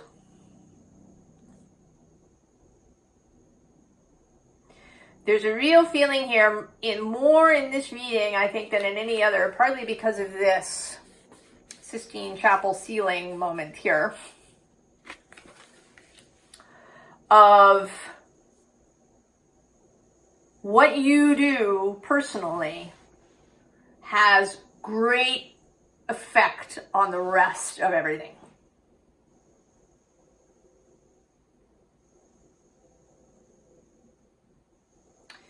That what you create, what you build, is going to be amplified, is going to move outward like a ripple. It's like you are calling forth some water here into the wasteland, and it's just going to flow out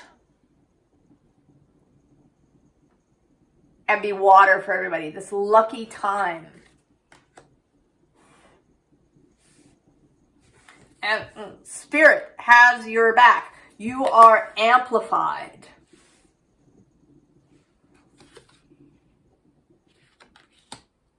What you do will be amplified, right? Your vision. Oh, see, look at that. Abundance under there. And I'm going to go one more with the unfolding. Who's under the rabbit? Oh, surrender now. Also, very Capricorn-y. Believe in yourself.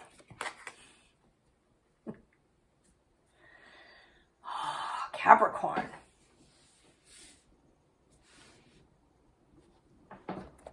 And not surprised at all, we're getting the Mindscapes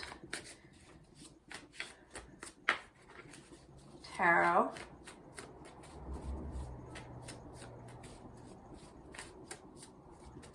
Tarot of Places.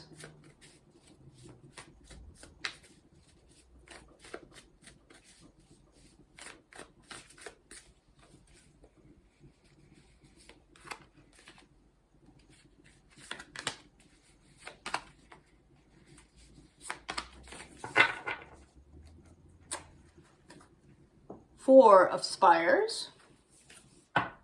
Oh, there's the Empress on the underside. Inspiring the whole thing. She's in there now, Venus. The Fool. The Seven of Branches.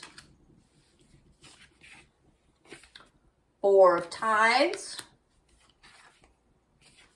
And the Four of Stones. All these fours.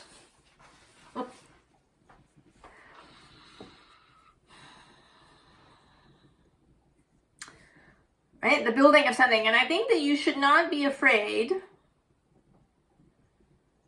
to do some clearing. I mean, it doesn't necessarily have to be with fire, but to do some clearing. To really create the garden, right? Sometimes we can think that a garden should just be allowed to tend itself. My father actually thought that. We had for a while, a house, sort of a country house, and he was a proponent of letting the yard just run wild, which made the local homeowners association really crazy. But that isn't always the best choice. Because it isn't really wild, right? It's not like a real wild space. It may not, in fact, be in real balance. And there may be, right, there may be real purpose to a garden. I've also been to a place that used to be, it's not there anymore, but it was an herb farm. And they grew all different kinds of herbs. And you could just feel that the place knew its purpose. Right? The plants knew that they were there, they were growing for a particular purpose.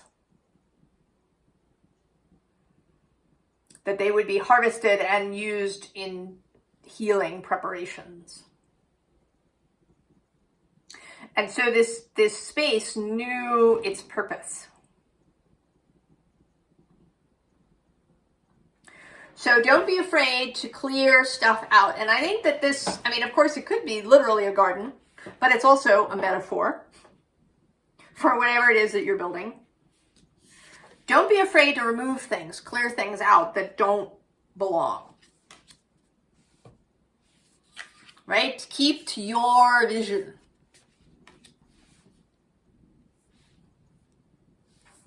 To create something that is foundational, something that is going to stand the test of time. Under the Four of Spires, here we have the Chariot. That's Cancer's card. And I kind of now want to find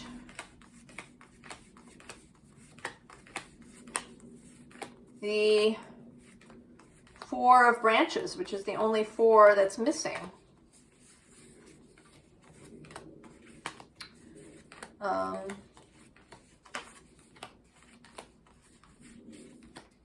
That is actually Venus and Aries. I think I started at the wrong end.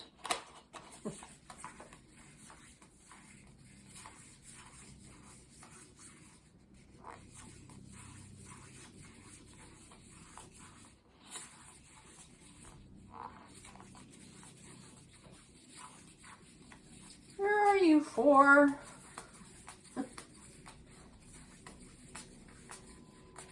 Huh. I apparently went past you. How did I do that? Doesn't want to be found. Oh, there you are. Oh, of course.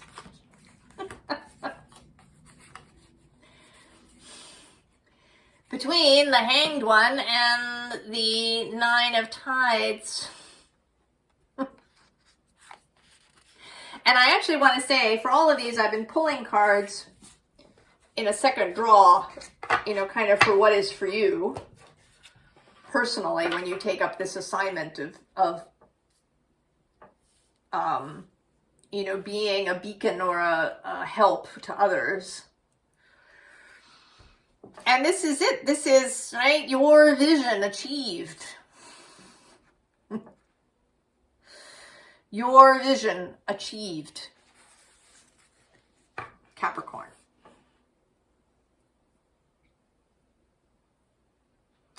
I think there's going to be, you know, taking of chances. Maybe embarking on something that you've never done before, perhaps.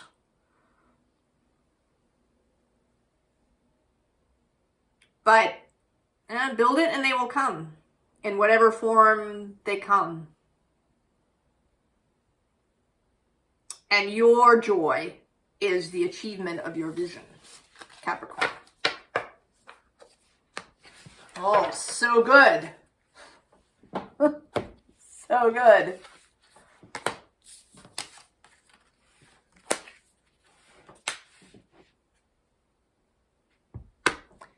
Aquarius.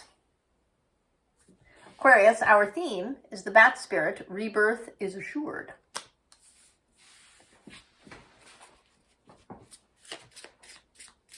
You, of course, as we know, are front and center. And much of what is coming next year, yours is that first eclipse. February 17th, and then 3 days later, Saturn and Neptune meet in Aries while Mars is in your sign.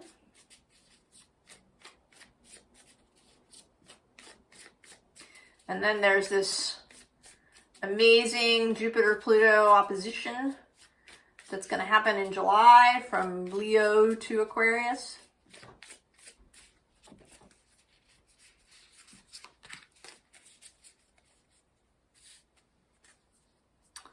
Koi fish spirit. There is always enough, Aquarius.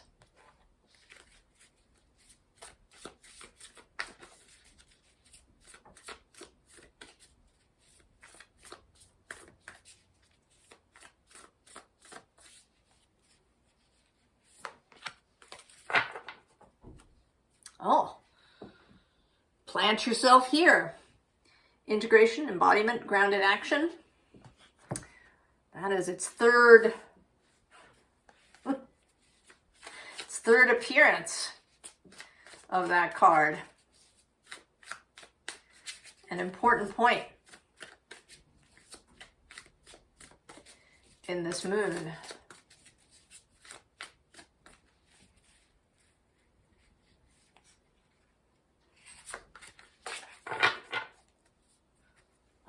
Indifference.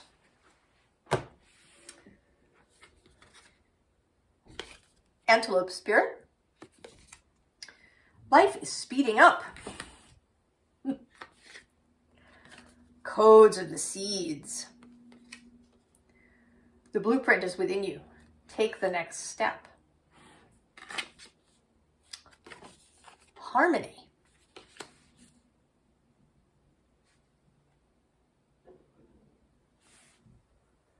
Aquarius.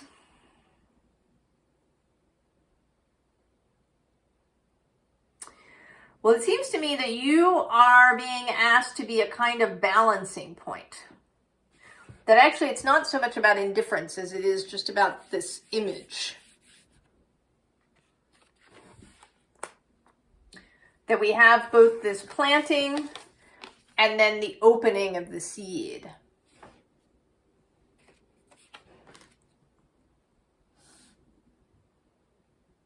There's this kind of calm, there's always enough energy. And then also life is speeding up.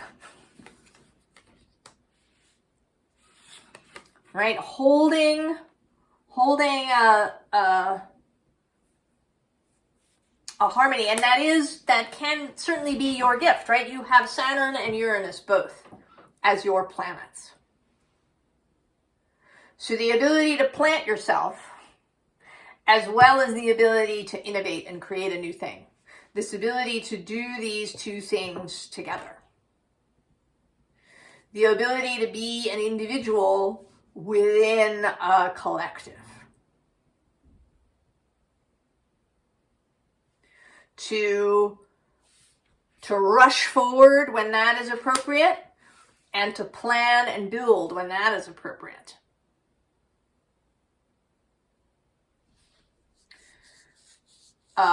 You and Leo will certainly, right, you're holding a lot of this along with Virgo and Pisces, because the nodes will still be in Virgo and Pisces when this great conjunction occurs.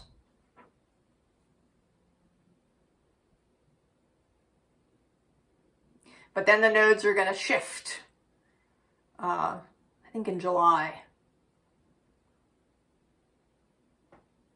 into Leo Aquarius.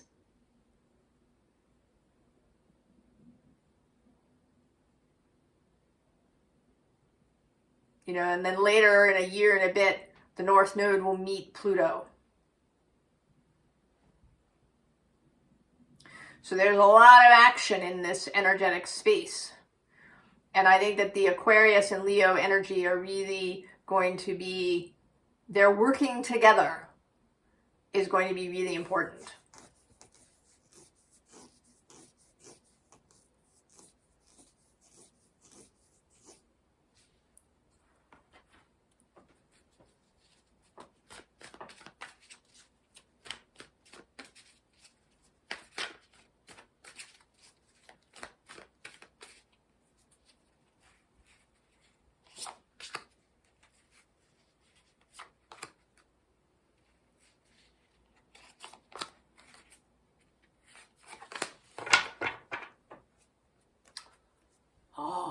Five of materials. There is always enough. Knight of emotions on the underside. Two of inspiration. Seven of inspiration. Muse of inspiration. And then the nine of emotions.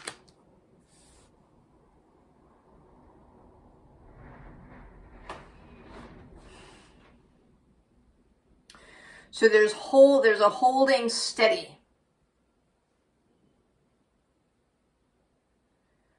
As we move into change. Keeping that tension between the rush forward and the plan, the ability to make it lasting.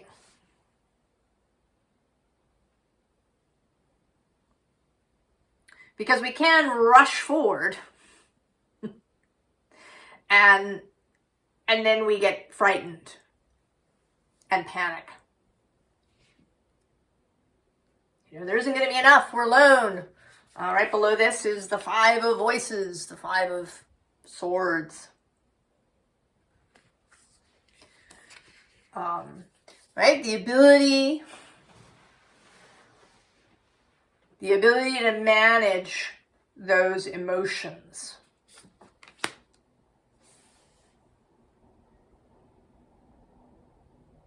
The ability to remain steady, regulated, in command of yourself, to not panic in the face of great change.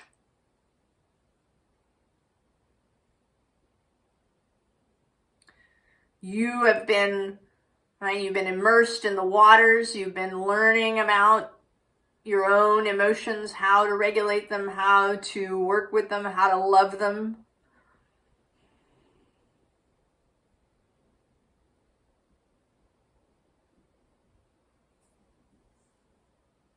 How to remain steady in an energy of upheaval. And I think there will be more lessons for you as Pluto is moving through your space.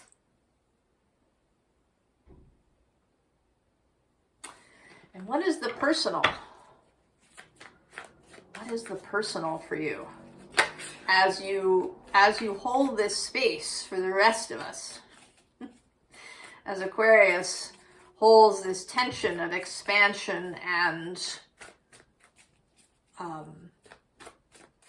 structure, building with the long view in mind, building at a good pace rather than going off half-cocked and then panicking.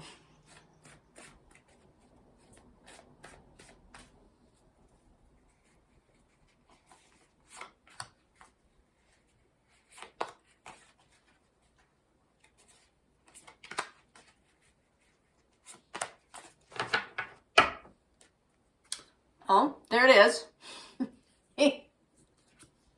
The long, and there's the Five of Materials on the bottom.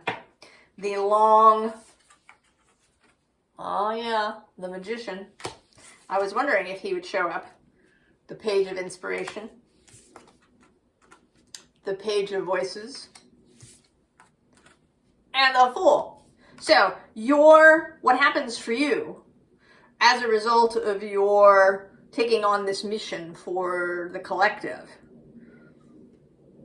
is your own capacity for inspiration and creation is maximized, is created. Right? Your ability to be the magician, to innovate, to envision, and to be able to, bring that into being, to take it, to go, is the result. What's under here? Oh yeah, there it is, the moon. Showing up underneath many things.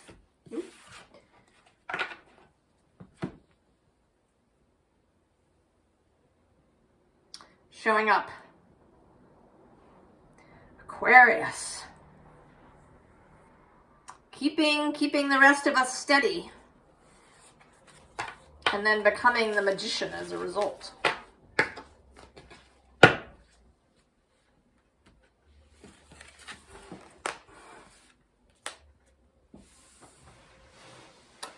Pisces. A rebirth is assured. This is our theme, Pisces.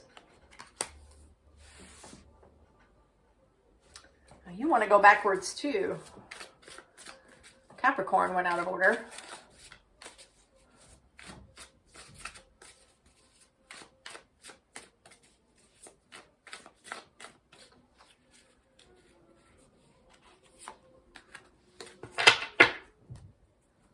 Optimism.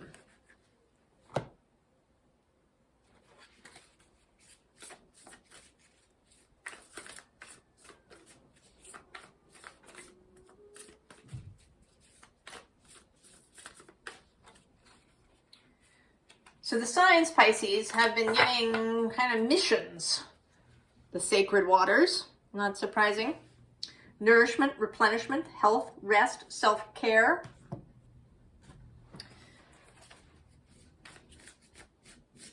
Responsibilities, duties, perhaps even.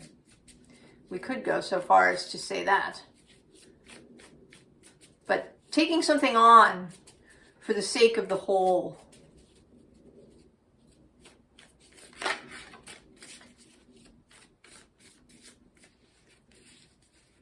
That was the koi fish getting itself seen. Wolf spirit. Turn knowledge into wisdom. Oh, that's very you. Subconscious, also very you. The crowning. Initiation, thresholds, birth, rebirth, a seat at the table.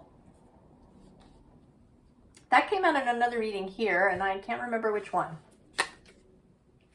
Panther spirit. Reclaim your power.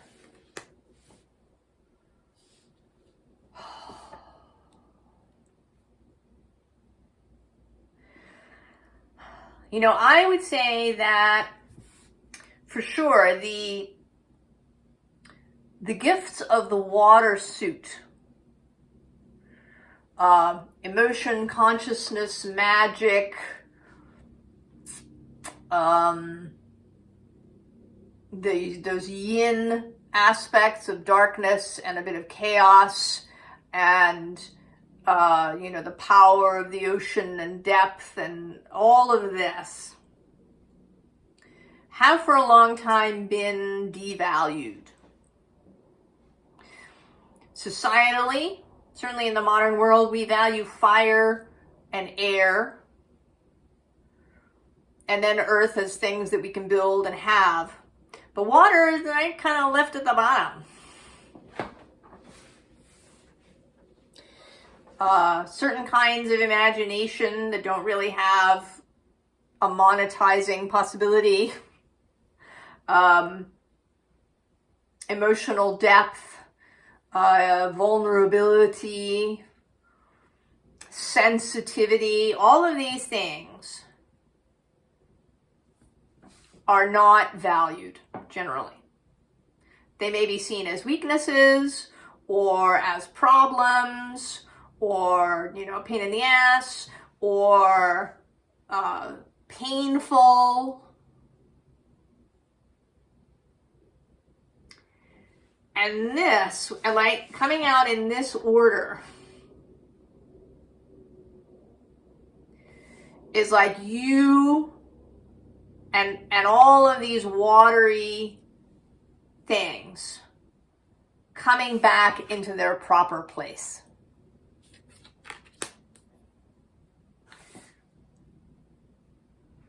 That your mission, should you choose to accept it, is to take the lead in these gifts, in these,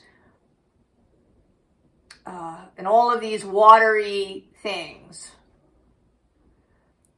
coming back to being valued. So sensitivity being valued, imagination being valued, vulnerability being valued, various yin qualities being valued, receptivity, depth, nuance being valued. And you do that by being all of that. If you haven't been all of that, if you've been, kind of keeping it under wraps so that, maybe you let it out with your best friends, but keeping it safe, keeping it covered perhaps. You haven't been, openly really woo-woo.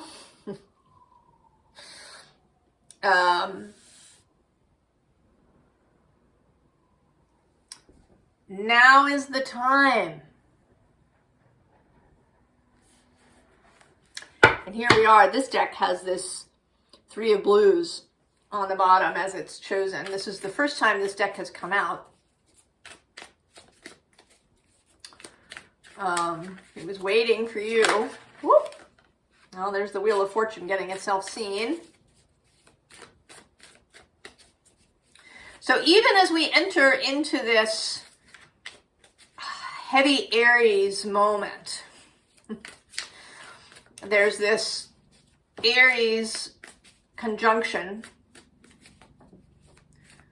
But when it happens, the North Node will be still in Pisces, and Venus will be in Pisces. And the Moon actually will be in Aries when the conjunction is exact. So that Moon energy will be there in the space. There's been all of that crossing back and forth of planets between Aries and Pisces. Venus and Mercury did a retrograde through there, and Saturn and Neptune have been through there, and the North Node.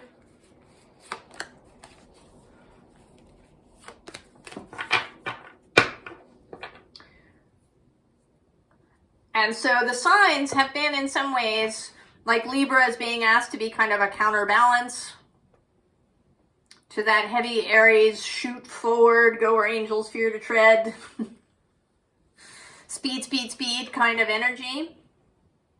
And you have a little bit of that too. To uphold the power of water and everything that goes with it. Oh, 5 of Roots on the bottom. The Preacher, come to Jesus on the bottom. And I was saying at the beginning, if you didn't watch the intro, that the Bat Spirit does call up the Hanged Man, which is a water energy. But also there's the number 5 of the Hierophant. The authority of spirit. Oh yeah, justice.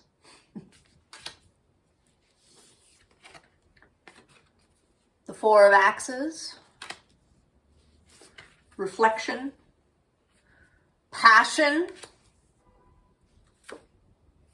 The Fool. And the World. So there is always enough, right? The koi spirit, which is there is always enough, made a little appearance, and it is 2 fish in this animal spirit deck.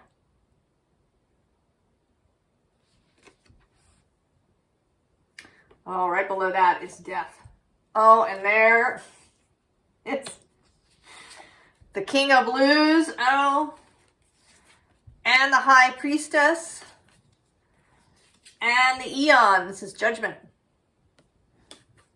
And this 2 of Jazz, the 2 of Wands, has come out several times. All right, the Vision Forward. And I'm going to go one more. It's the Hanged Man.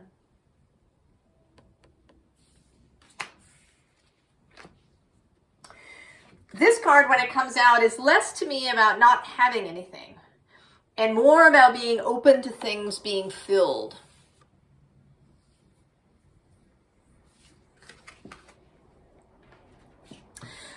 You know, that's another water aspect. The ability, right? The ability to receive and to hold. Often people call water the universal solvent. The ability to receive, to dissolve, to hold everything that is received. I personally think we have less of a reception problem as a society and more of a havingness, like a holding problem. You know, people who win the lottery and then it's all gone because they can't hold it. It's too intense, it's too much. Right? This 4-4, this ability to hold.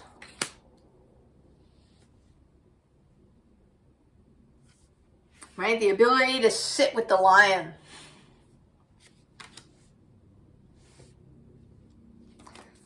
Right? The world. The holding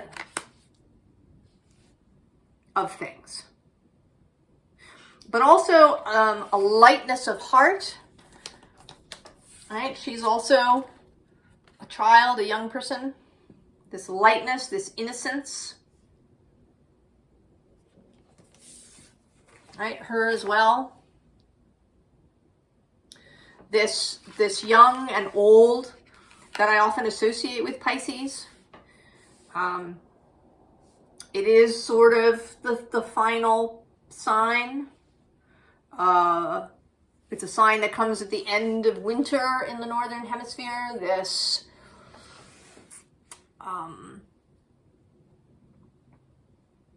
So this sense of old age, of elderhood, of wisdom,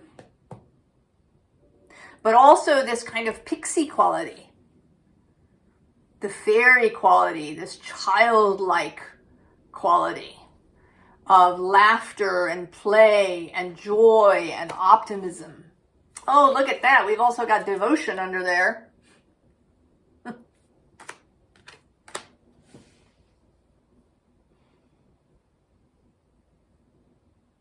So the ability to remain lighthearted, keeping that faith.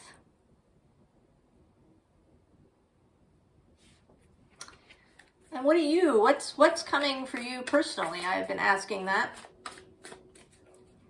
since we all have these assignments.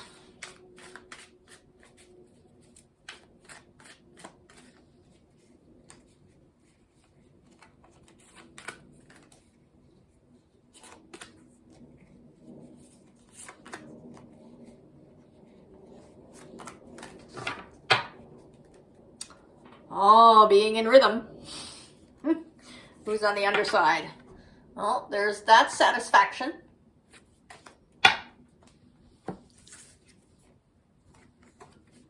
Nine of Wands. Two of Roots. Oh, the Five of Roots. And the Eight of Blues.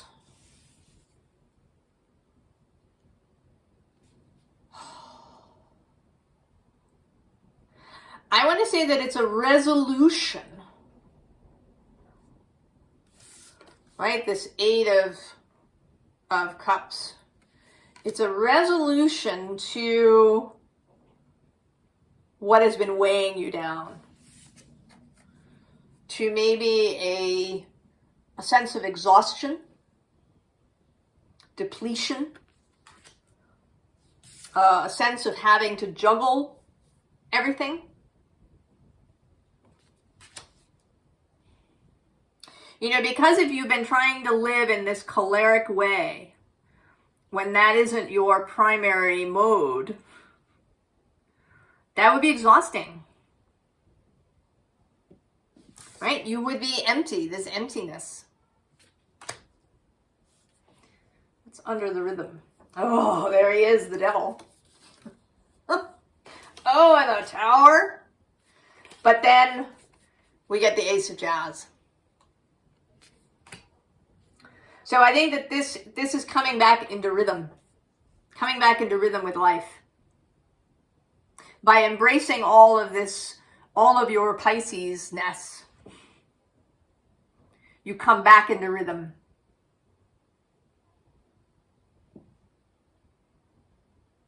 And that resolves the exhaustion, the apathy, perhaps the, feeling like you can't, right? Like this juggling of life, like you can't ever get on top of it. You can never be organized enough. You can never be achieving enough.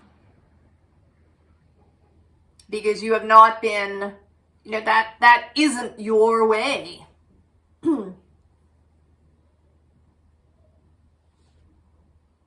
That isn't your way. I just straightened that out, but the card that was peeking out is discipline. But then I'm seeing now that right below it is the emotional. And it may be that you've been trying discipline on yourself in a more regimented way. And what's wanted is discipline as in discipleship. A more Virgo feeling, this devotional energy. To be a disciple, to be devoted. And that their power is found. The rhythm. Coming back into rhythm with yourself, Pisces.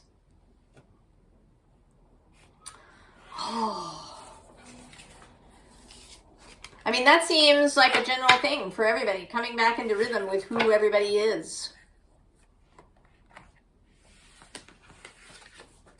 Coming home to ourselves. And home to spirit.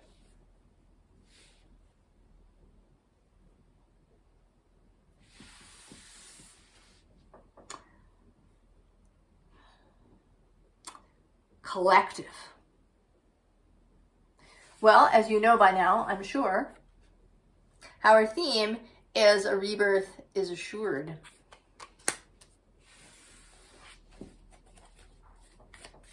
And here we are as the collective here. Not humanity as a whole, I think. That's too big. But all of us here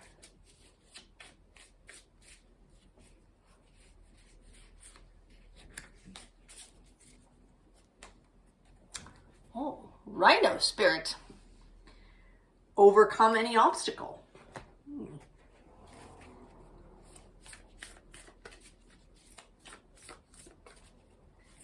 Makes me wonder where asteroid Ganesha is at this moment.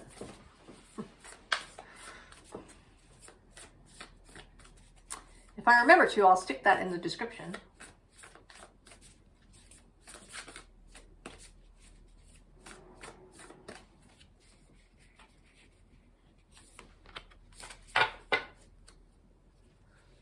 The rose thread. Inner call, soul led, the mystic living courageously.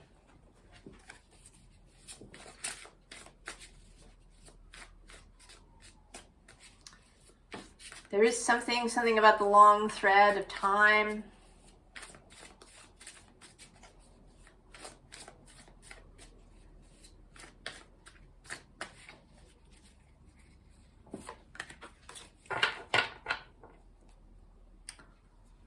Enigmatic.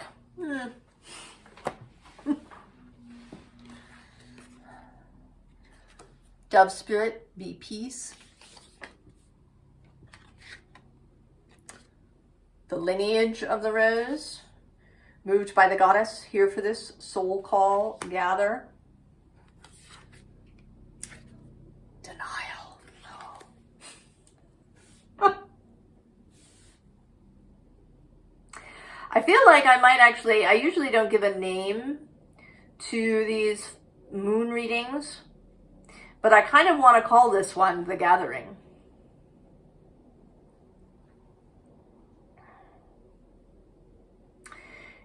I think that if you are here, then you are part of the gathering. And that while you may have been in denial for a really long time, for whatever reason, either because you didn't think it could be true, it sounded too important, too big, or it sounded too woo-woo, too new agey, or it sounded really inconvenient and perhaps vulnerable and painful. Whatever your reason for denying the call, I think that now the obstacle isn't, you achieving something. It's the obstacle of you following your way.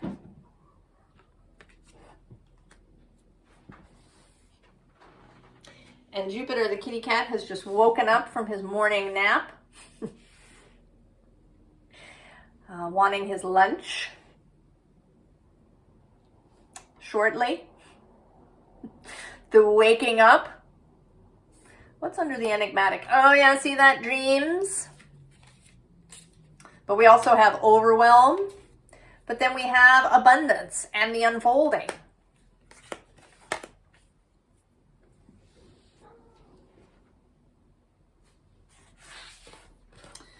So this deck has been waiting for you, for us, for the collective reading.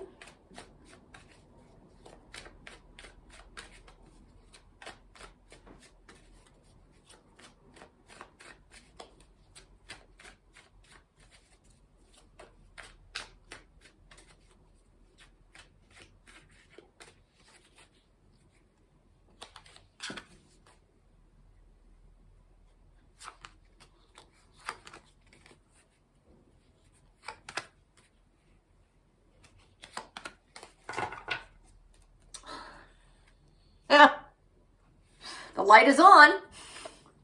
Oh, look at that harmony on the bottom.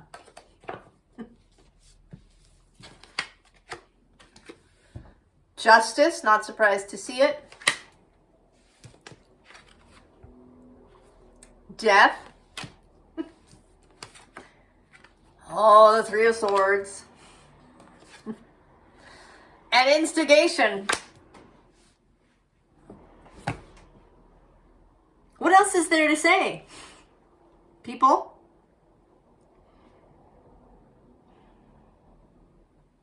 I mean, we can, of course. We can continue denying whatever we want.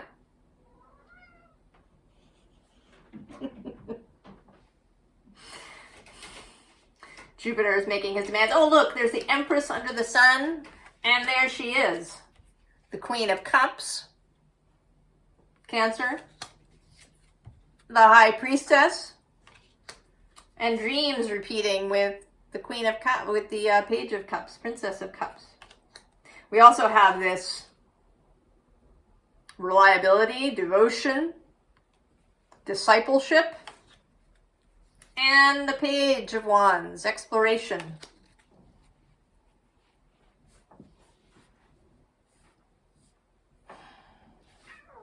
The time is now.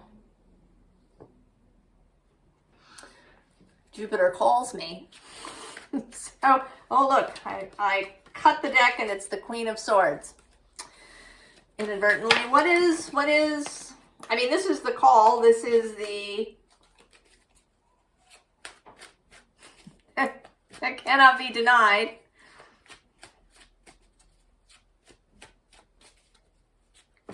Any longer, even if we feel fear, if we feel pain, doubt,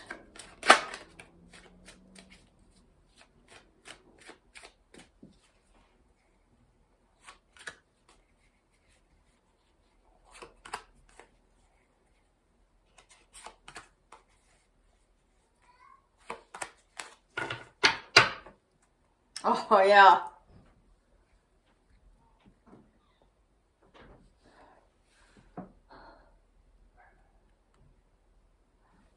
There it is. There's the Ace of Swords with clarity, temperance, the culmination, and the Nine of Pentacles, and the Ace of Wands. Well, what more could we want? Clarity, inspiration, this level of peace and inner alignment, this mastery of the world. Oh yeah, there's the sun repeating. Who did I say was on the underside? Oh, I didn't. It's perseverance. But then we have the Fool with beginnings.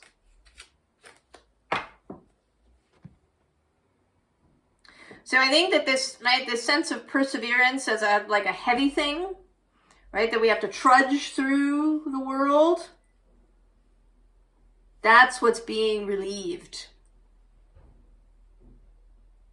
There's a lightness with these aces. Right? It's the denial of the way, the denial of who we are, the denial of what it means to be at home with ourselves, to be at home in spirit, to be at home with the all that is,